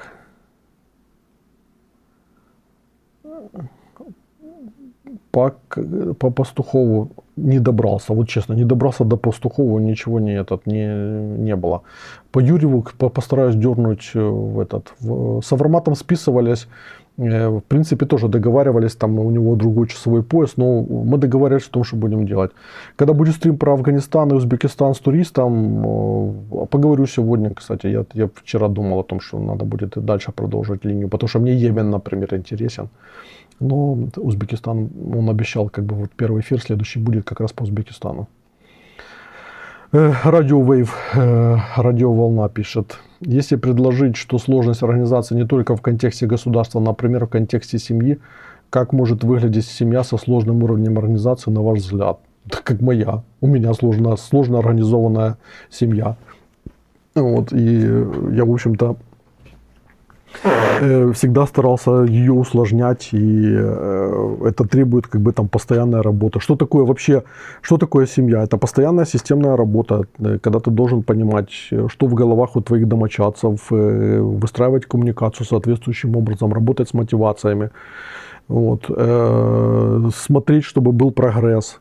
И чтобы этот был прогресс осознанный, как бы, и шел изнутри, допустим, наших детей. То есть понимать, какие у них есть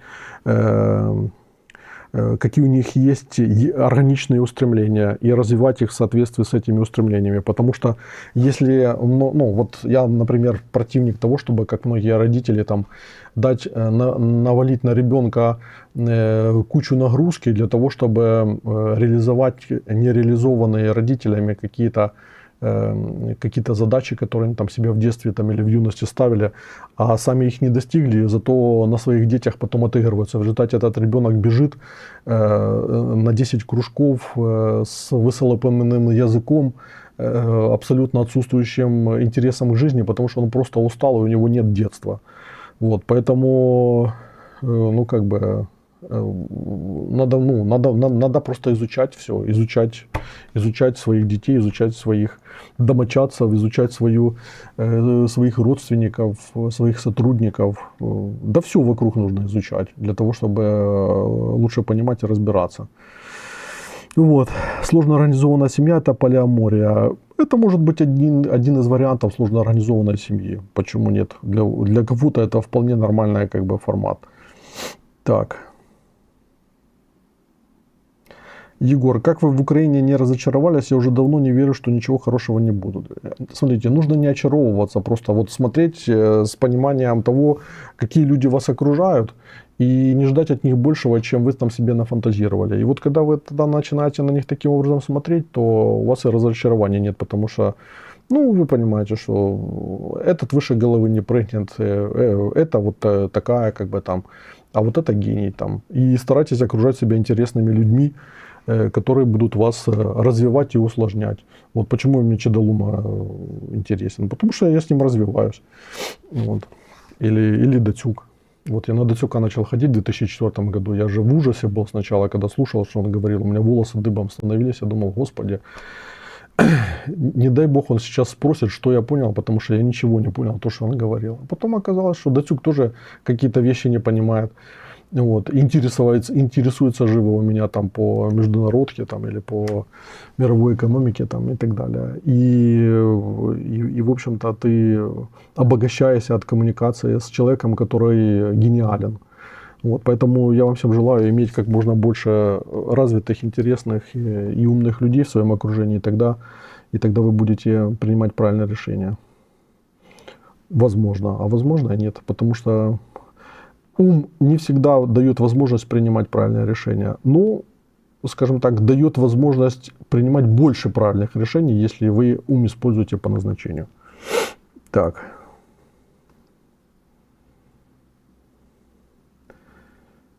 Теперь.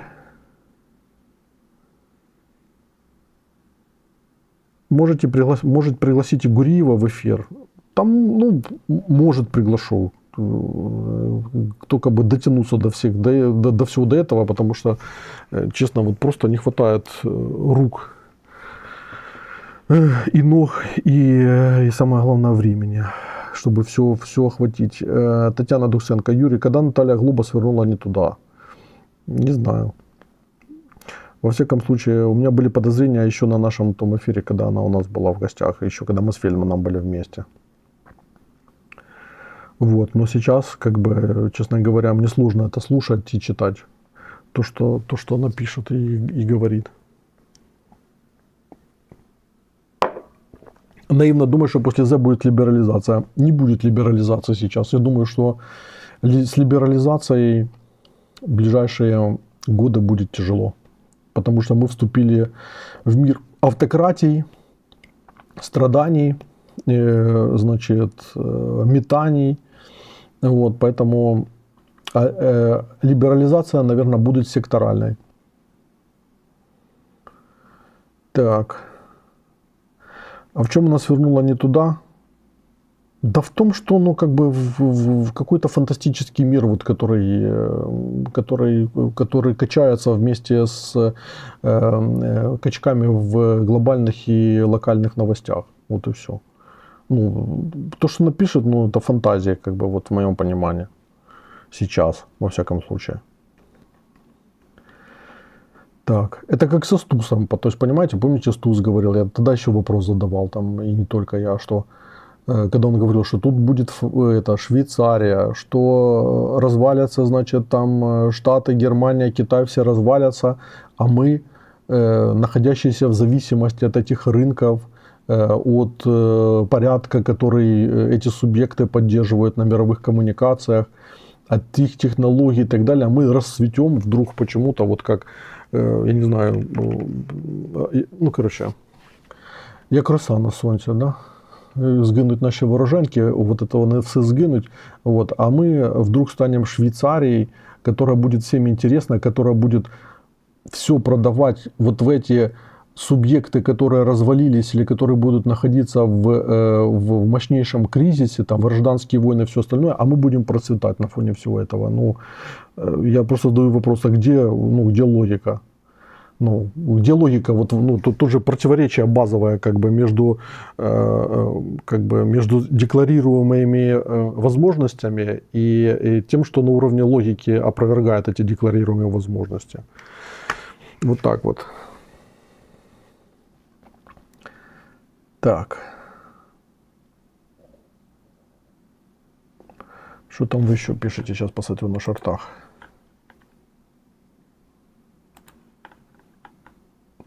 Слабо позвать Анну Герман. А зачем? Зачем звать Анну Герман? Чтобы что? Вот. Да, бессмертный вам интересен, как человек, похожий с чистой совестью и умный. Я его, честно говоря, я его приглашал несколько раз, значит, он отказался несколько раз, и я перестал приглашать, потому что, ну, если человек отказывается, значит, у него там какие-то есть свои взгляды там, или нет времени, и в конечном итоге у меня тоже нет времени, и нет смысла разбираться, почему так. Это как с Небоженко. Мы с Небоженко общались, не ссорились, потом он куда-то, он перестал коммуницировать, и я его раз 30 звал на эфир и говорю: Виктор Сергеевич, ну давайте же с вами запишем что-то интересное, как мы с вами раньше коммуницировали.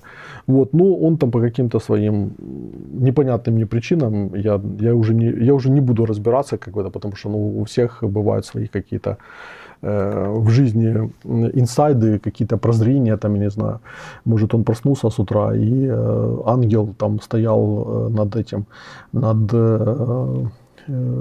подушкой, и прошептал ему, что Романенко от дьявола, и он такой: свят, свят, свят, короче, перекрестился и решил: все, заканчиваем. Вот. Поэтому я не знаю, все может быть. Спросите у него. Во всяком случае, я на Фейсбуке там переписываюсь, иногда комментарии какие-то пишу, но вот так вот. Бывает. Так.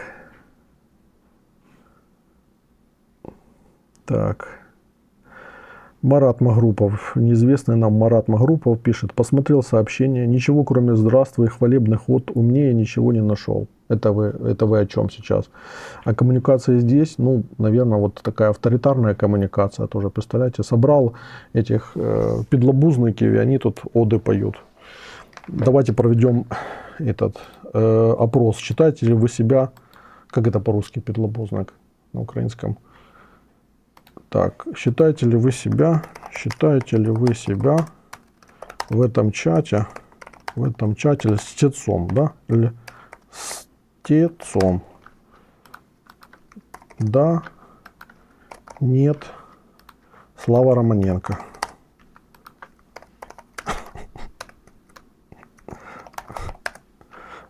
Так, запускаем. На шортах тоже напишу.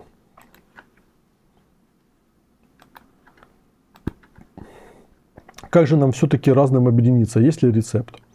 Ну, наверное, через осознание своих интересов и необходимостью какими-то интересами поступиться, какие-то поднять и найти найти общую рамку, как все находят, ну, как все народы, которые как бы живут в одном государстве. Так. На шортах тоже запускаю.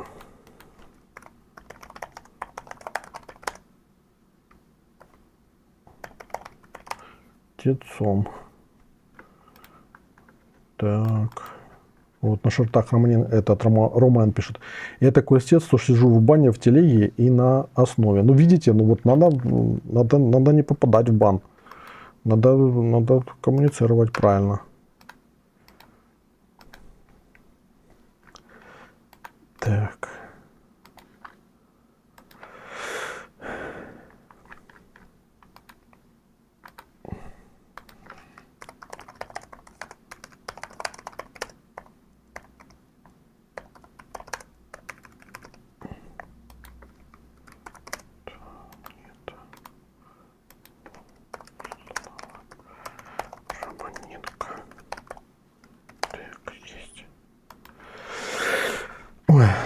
О, пошел просто, тут что-то не пошел. Когда Арестович уже придет в студию? Надеюсь, в пятницу. Нет никакой конспирологии. Не ссорился я с Арестовичем. Никаких, значит, свечей за упокой не ставил. К колдуньям не обращался. Вот, значит, проклятия не насылал. В СБУ не писал никаких писем. СБУ тоже, в свою очередь, не писал никаких писем. Никакой конспирологии нет абсолютно. Просто он то болеет, то бегает, то я болею. Точнее говоря, ну, короче говоря, у меня какие-то свои эти моменты.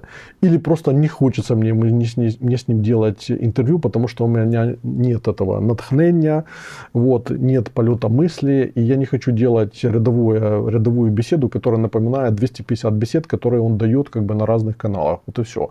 Я же думаю о том, чтобы быть каким-то оригинальным, как бы там, да, поэтому вот Арестович должен быть в эту пятницу, если будет, как бы. Так.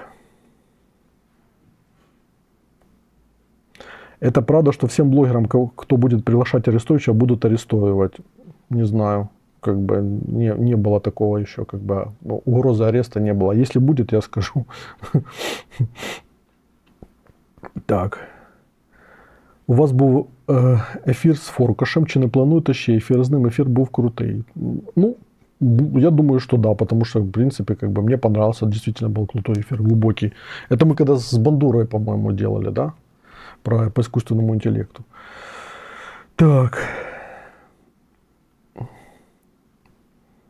Меня Юрьев забанил, все любят, чтобы его мнение было неоспоримым. Ну, ведь видите, я же вас не забанил, несмотря на то, что вы вредная и часто как бы провокатор, как бы и часто специально пытаетесь меня раздражать, как бы там, да, но я вас терплю, Елена, терплю и буду терпеть, я вам гарантирую, что вас не забаню. Так что пишите, еще раз пишите. Так. Вот Егор пишет, что меня даже Юрий забанил в Телеграме. Баню просто беспощадно, потому что там столько ботов. И вы когда там влазите в срач с кем-то, то ты, бывает, как бы в попыхах забанишь, потом начинаешь искать.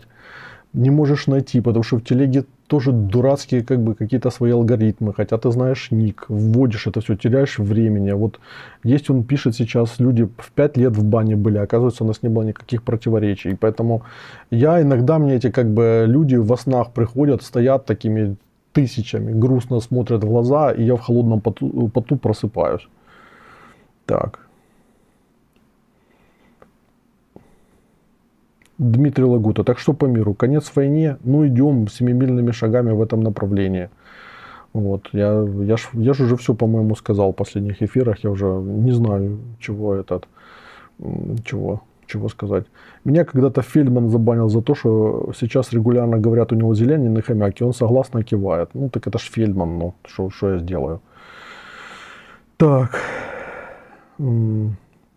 Джордж Олдман тоже. Ладно, давайте я напишу список сегодня, где повешу, как бы, где-то его повесить, чтобы пишите вот ник в чате здесь у меня и какой ник у вас в телеге, и я вас постараюсь разбанить. Ключевая проблема — это время, потому что иногда там по 5-10 минут тратишь, и пока найдешь, уже просто плюешь.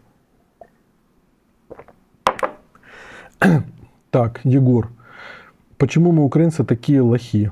То ядерку отдали, то и армию разоружили, экономику не построили, бюджет разворовали, тут даже Аджимаглу не объяснит. Проблема в народе.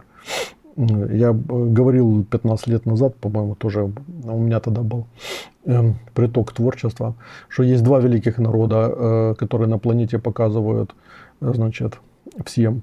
Один народ показывает, как нужно жить, а другой показывает, как не нужно жить. Вот первый народ, значит, евреи показывают, как нужно жить, вот, а украинцы показывают, как не нужно жить. В этом плане мы как бы антиподы. Так, Архим, ага, разбаны залез, понятненько. Да если бы залезть, я просто как бы добрый сегодня, у меня хорошее настроение. Так.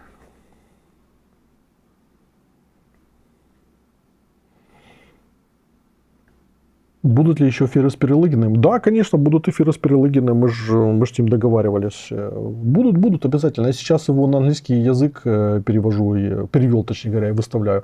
Хомяка на английский язык перевел. Вот, очень много чего перевел, и ключевая проблема — время. Просто времени не хватает на все.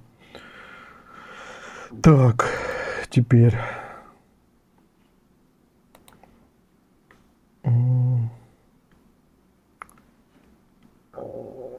Почему-то вспомнился Франко, хоть его кости тягают социалисты, а страну-то вытянул. Ну, видите, не все сразу видится.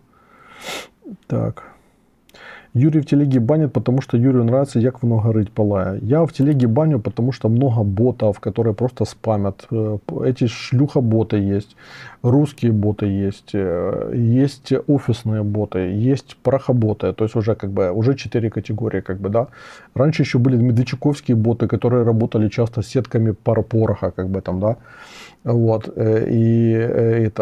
потом есть идиоты, есть, ну, просто как бы провокаторы, которые работают там с теми или иными силами, и которые тоже как бы там свою линию гнут. Ну, короче говоря, это все вот накладывается на человеческий фактор, поэтому так бывает. Роман спрашивает, как думаете, после войны полицейский режим для граждан сохранится? Ну, я думаю, что его пытаются сохранить, если сохранятся. Ну, вот так вот. Если полицейским сейчас увеличили до 30 тысяч гривен рядовым, Верховная Рада там увеличила зарплаты. Сазонов сегодня писал, что у него 23 там ставка, если не на передке, а полицейским до 30. То это о какой тенденции? Мне, правда, интересно, за счет какой экономики они все собираются это платить. Так что вот такие пироги. А что там в телеге? Те же стримы? Нет, там нет стримов. Там текстовые всякие эти. Там текстовые, там весело. Там, ну, мне нравится в телеге. Вы не думали скопировать формат Джо Рогана? Не. Мне как бы своих форматов хватает. Вот. Я сейчас хочу Романенко Лайф развивать тоже активно, там, в том числе и без меня. Короче, исторический у нас будет Чедолума скоро будет постоянно здесь. Исторический формат будет активно развиваться. В общем, работы просто дофигища. Так. Смотрим. Полайкайте эфир, кстати. Не забывайте, что каждый лайк — это новая спасенная душа. Хотя бы через одну. Юрий, когда откроют границу? Не знаю. Могут сначала не открыть. И со стороны Европы могут быть ограничения. Я об этом слышал.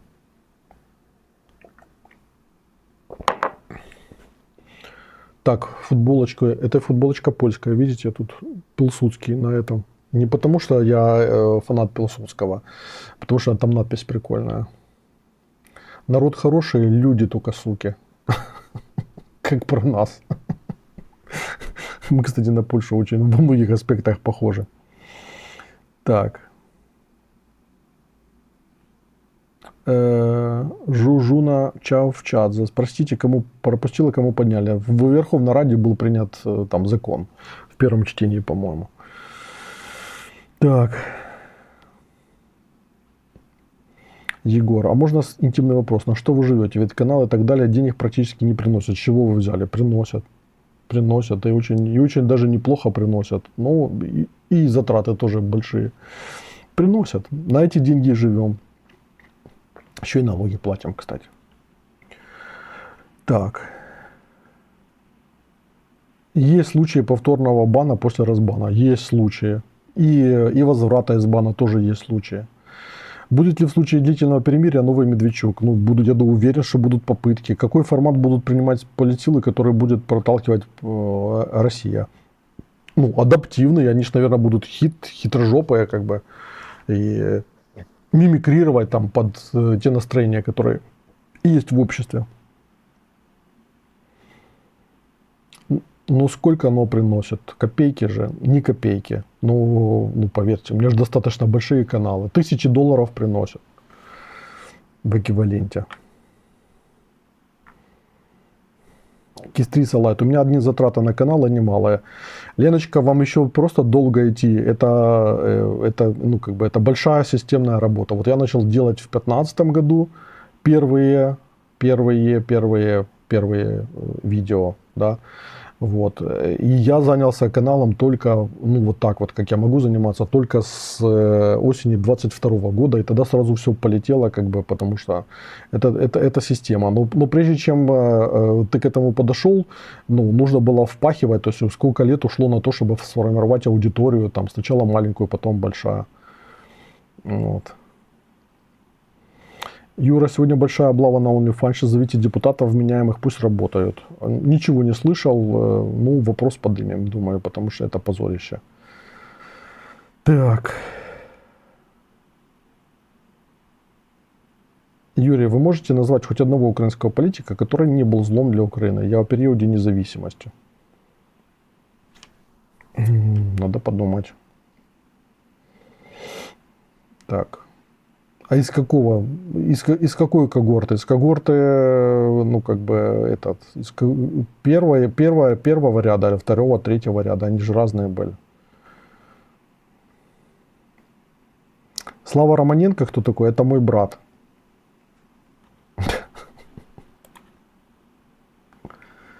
Так, Дмитро Лагута. Если война закончится, то люди перестанут смотреть такие форматы, снова перейдут на фильмы развлечения. Не перестанут, будут только больше смотреть, потому что развлечения мы тоже предложим.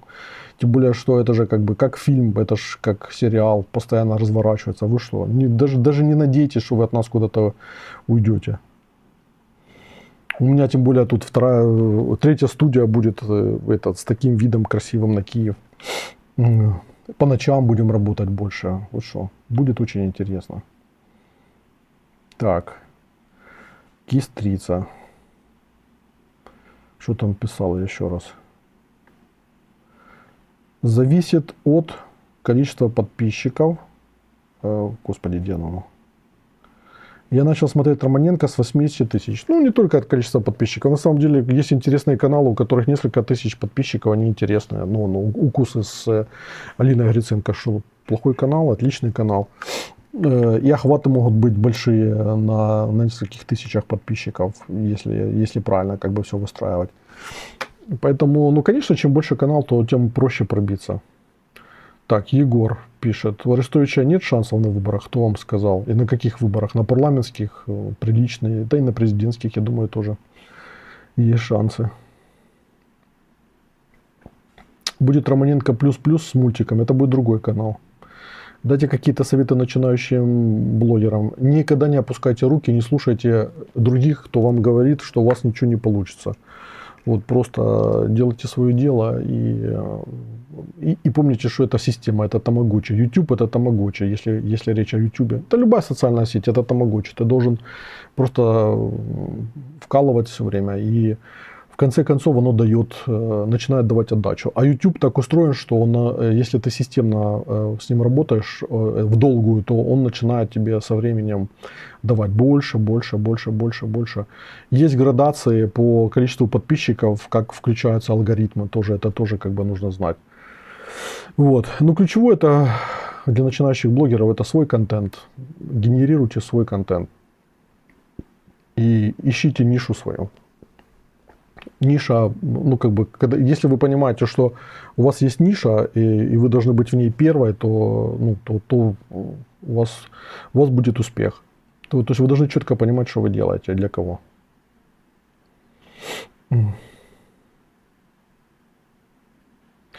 Юрий, у вас есть родственник Антон Романенко, который в Прибалтике живет?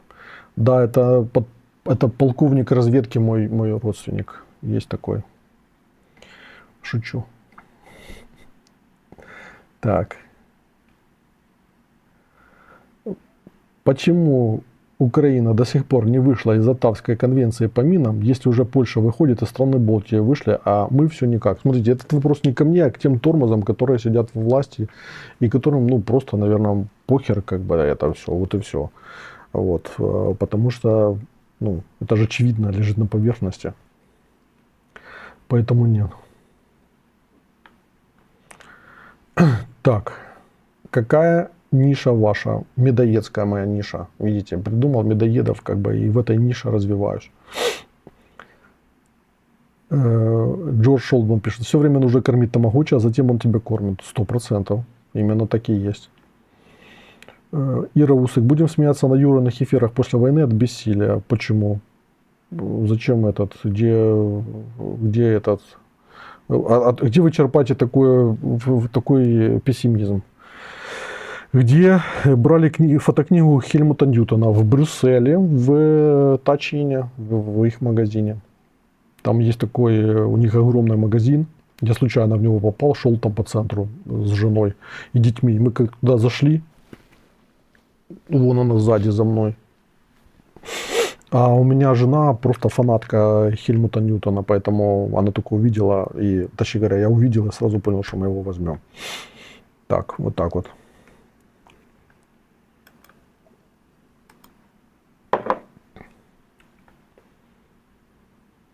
Роман на шартах пишет. Я думаю, что Тимошенко может победить на выборах, если грамотно построить кампанию. Не знаю, не думаю. Тем более, что могут быть ограничения относительно нее. Так. Мед от правильных пчел? Нет, мед от правильных людей. Что-то технофашизм в США не очень работает. Сильно они беззубые какие-то. Ну, я бы не сказал, что они беззубые. Я думаю, что там все только начинается.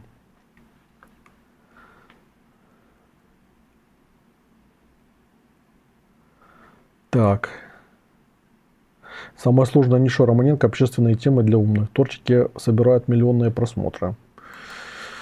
К сожалению, хочется, конечно, миллионных просмотров. Хотя есть миллионные просмотры у меня, и не один. Ну, надо больше. Надо работать. Тимошенко знову дуже рано програє, почала кампанію, знову програє. Ну, она просто играет в другую игру. Может, я Юлию Владимировну приглашу и поговорим. Так, чи побували на тому місці під Одесою, де Паустовський пару тижнів провів, він в мемуарах писав? Нет, к сожалению, не побывал еще. Но обязательно туда поеду. Вот был в Одессе последний раз когда-то, ну, мы просто не смогли вырваться. И холодно было, на самом деле, я люблю, когда потеплее.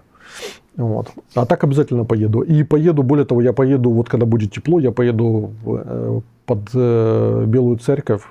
Я там, кстати, недалеко родился по паспорту, хотя не там. Там, где его отец похоронен, я хочу поехать посмотреть. Может, с Дацюком поедем. Олигарх Дерипаска видели, написала ситуация с переговорным треком. Не видел. Не видел, что он там писал. Он, кстати, мне говорят, сделал репост нашего эфира с Кусой. Так. Может, эфир про Финляндию углубленный? Может быть, я подниму одного дипломата, который в Финляндии сейчас, мой там хороший товарищ. И может, проговорим. Так, вы приедете в Польшу, в Вроцлав? Приеду. Кстати, Вроцлав мой любимый город в Польше. Ну, пока, во всяком случае, я пока еще в Гданьске не был. Последний из крупных городов Польши, где я не был. Поэтому я обожаю Вроцлав. Очень теплый такой вообще город, приятный. Бреслау когда-то его немцы называли. Так.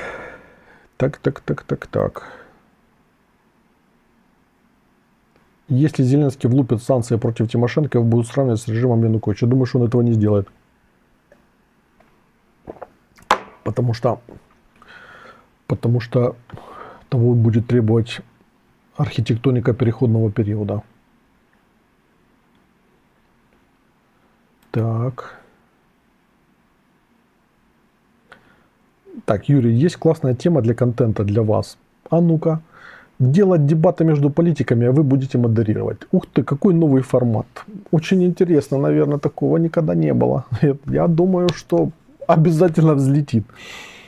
Да. Друзенко против Себастьяновича. Уже прямо вижу, как бы друг напротив друга. Они что? Они ж тут сидели. Вот тут сидели. Так. Арахамию пригласите? Нет. Знаете почему? Потому что будет врать, если я знаю, что врет, как бы там короче говоря, все понятно наперед.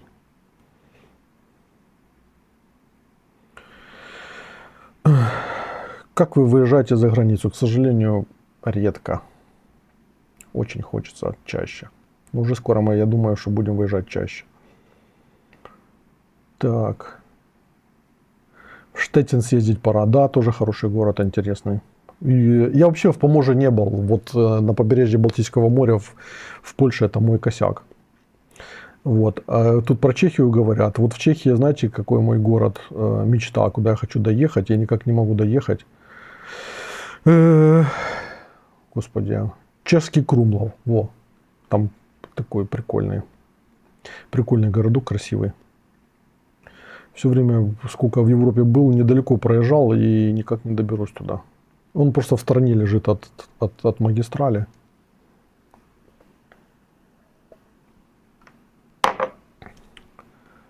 Так. Поехали.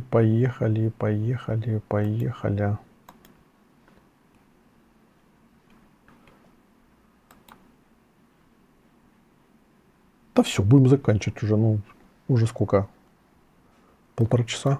Больше? 2 часа, нифига себе. Мы с вами как долго проговорили. Все, заканчиваем мы. Будем заканчивать, давайте. Будете в Чехии, посмотрите глубоко над Вултавой. Я думаю, если после войны там у нас быстро выезд появится, там и можно будет нормально мотаться, то я обязательно поеду по Чехии, по всем странам. Пойдем по таким турам, как бы будем встречаться с медоедами везде. Расскажите мне там, как жизнь.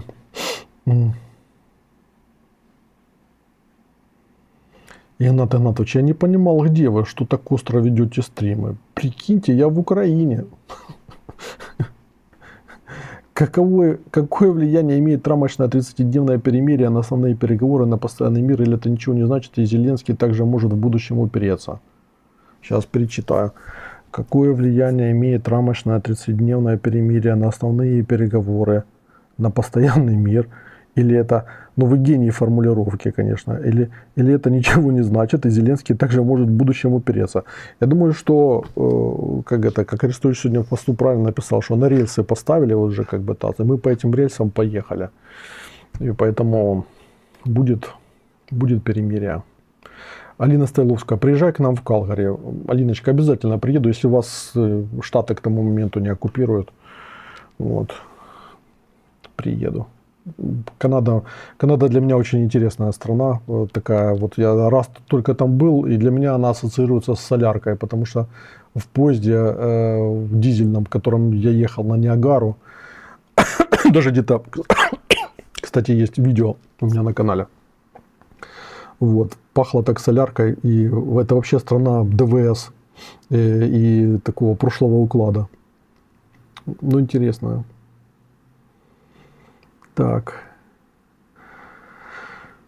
Поэтому, Слава, не волнуйтесь, никуда мы не спрыгнем, нас уже как бы погнали в нужном направлении.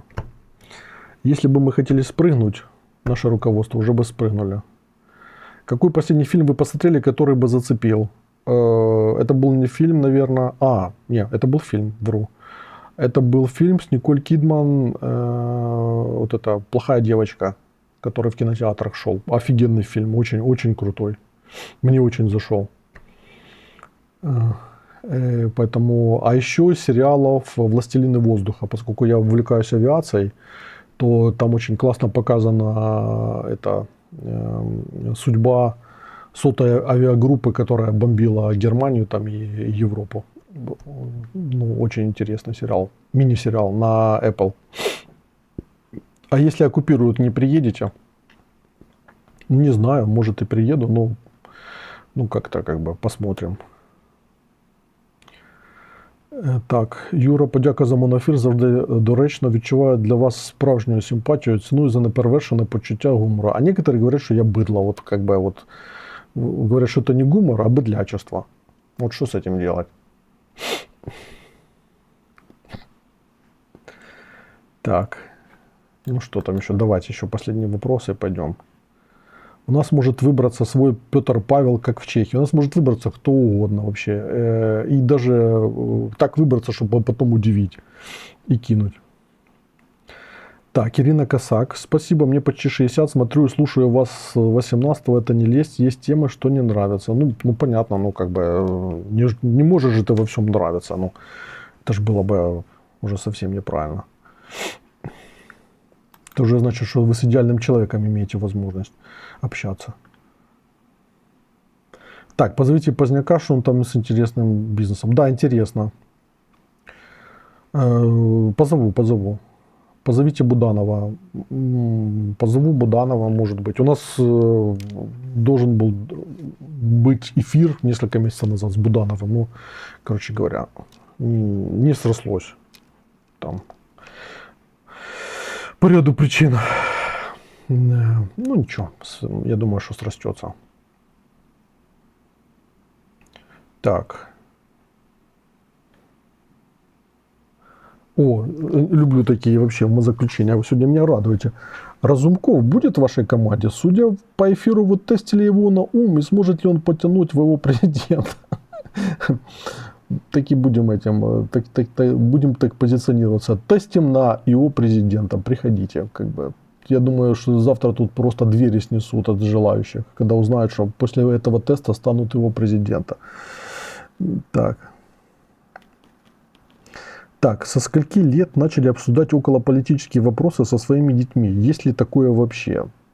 Да мы всегда обсуждаем, как бы там, ну, когда ребенок становится притомным, то мы начинаем обсуждать и посвящать. Ну, с детьми же надо пообщаться постоянно. Они же задают вопросы, почему так, почему то, почему Россия там стала врагом, почему Штаты так себя ведут, почему... Ну, короче, дети ж это ж почему. С ними нужно общаться всегда. Чтобы они потом с вами общались, когда вы старенькими будете. Так, Разумков, я что-то не пойму, я тоже. А сколько у вас детей? 3. Но согласно формуле Куртьева-Романенко должно быть больше. Я думаю, что надо будет еще заводить. Демографическая проблема в стране очень тяжелая. Так что будем решать. Так. Что тут еще? Так, на шортах пока нет свежих вопросов.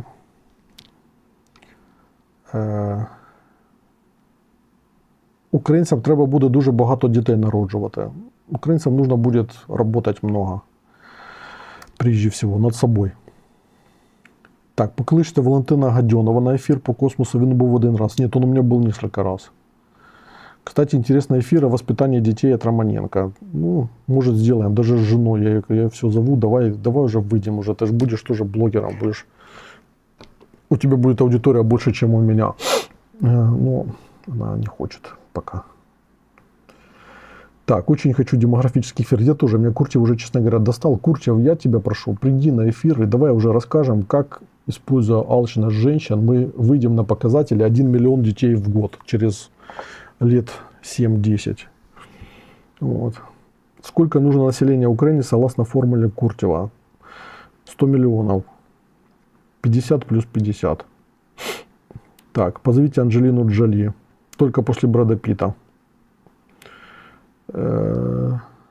Так. Что тут еще?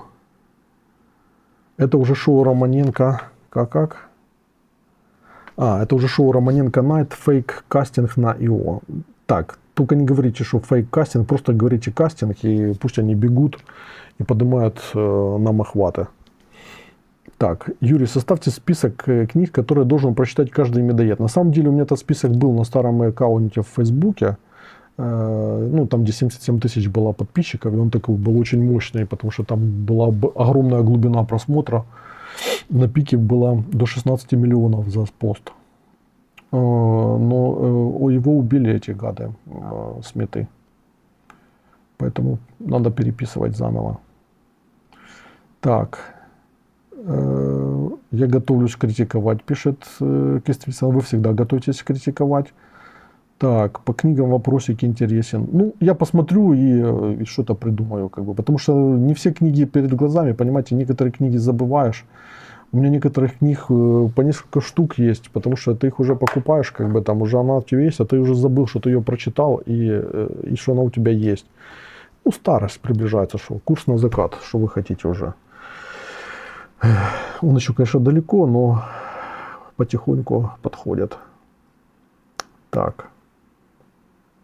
Так, чтобы проводить кастинг, нужно иметь кастинг-коуч, а у Юры только кресло. Нет, здесь есть помещение, в котором есть кастинг-коуч, так что не надо. Так, а какой ВВП для населения 100 миллионов? 100 миллионов? Шучу.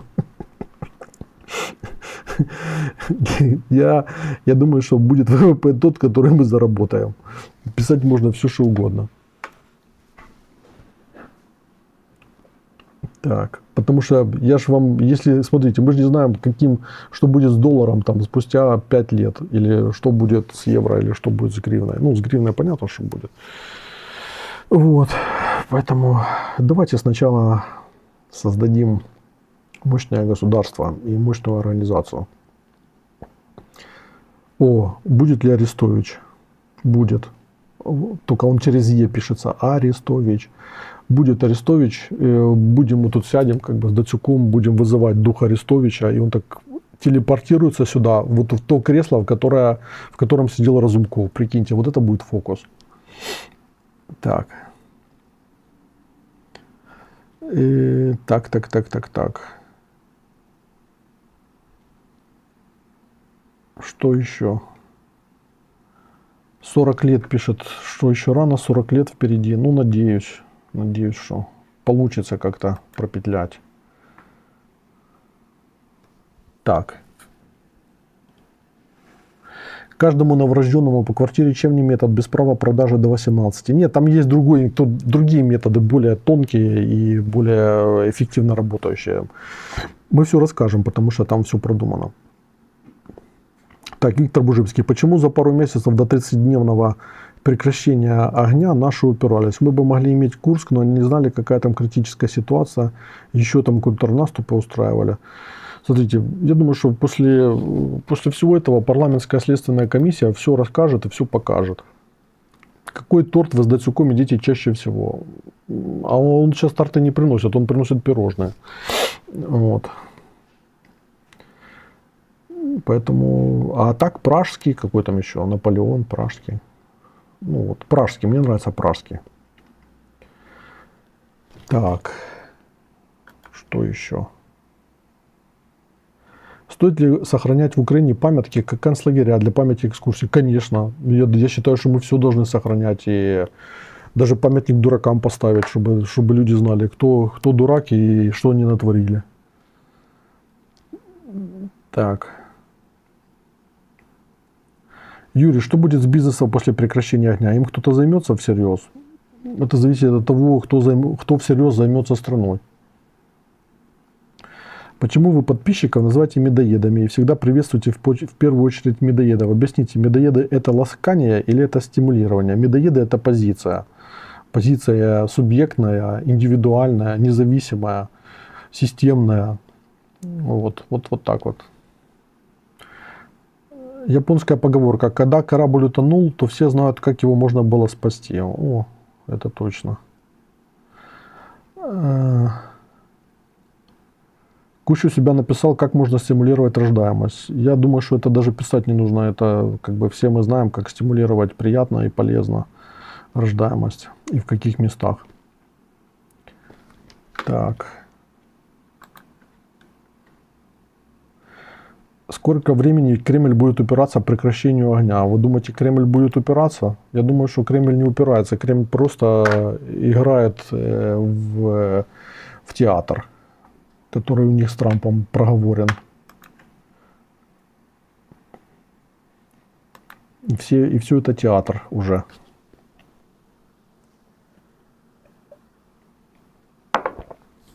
К сожалению. Кровавый. Так, ну что? Что тут еще? Ну все, давайте последние вопросы. 17 минут 48 секунд глубина просмотра. Ну это отличный показатель.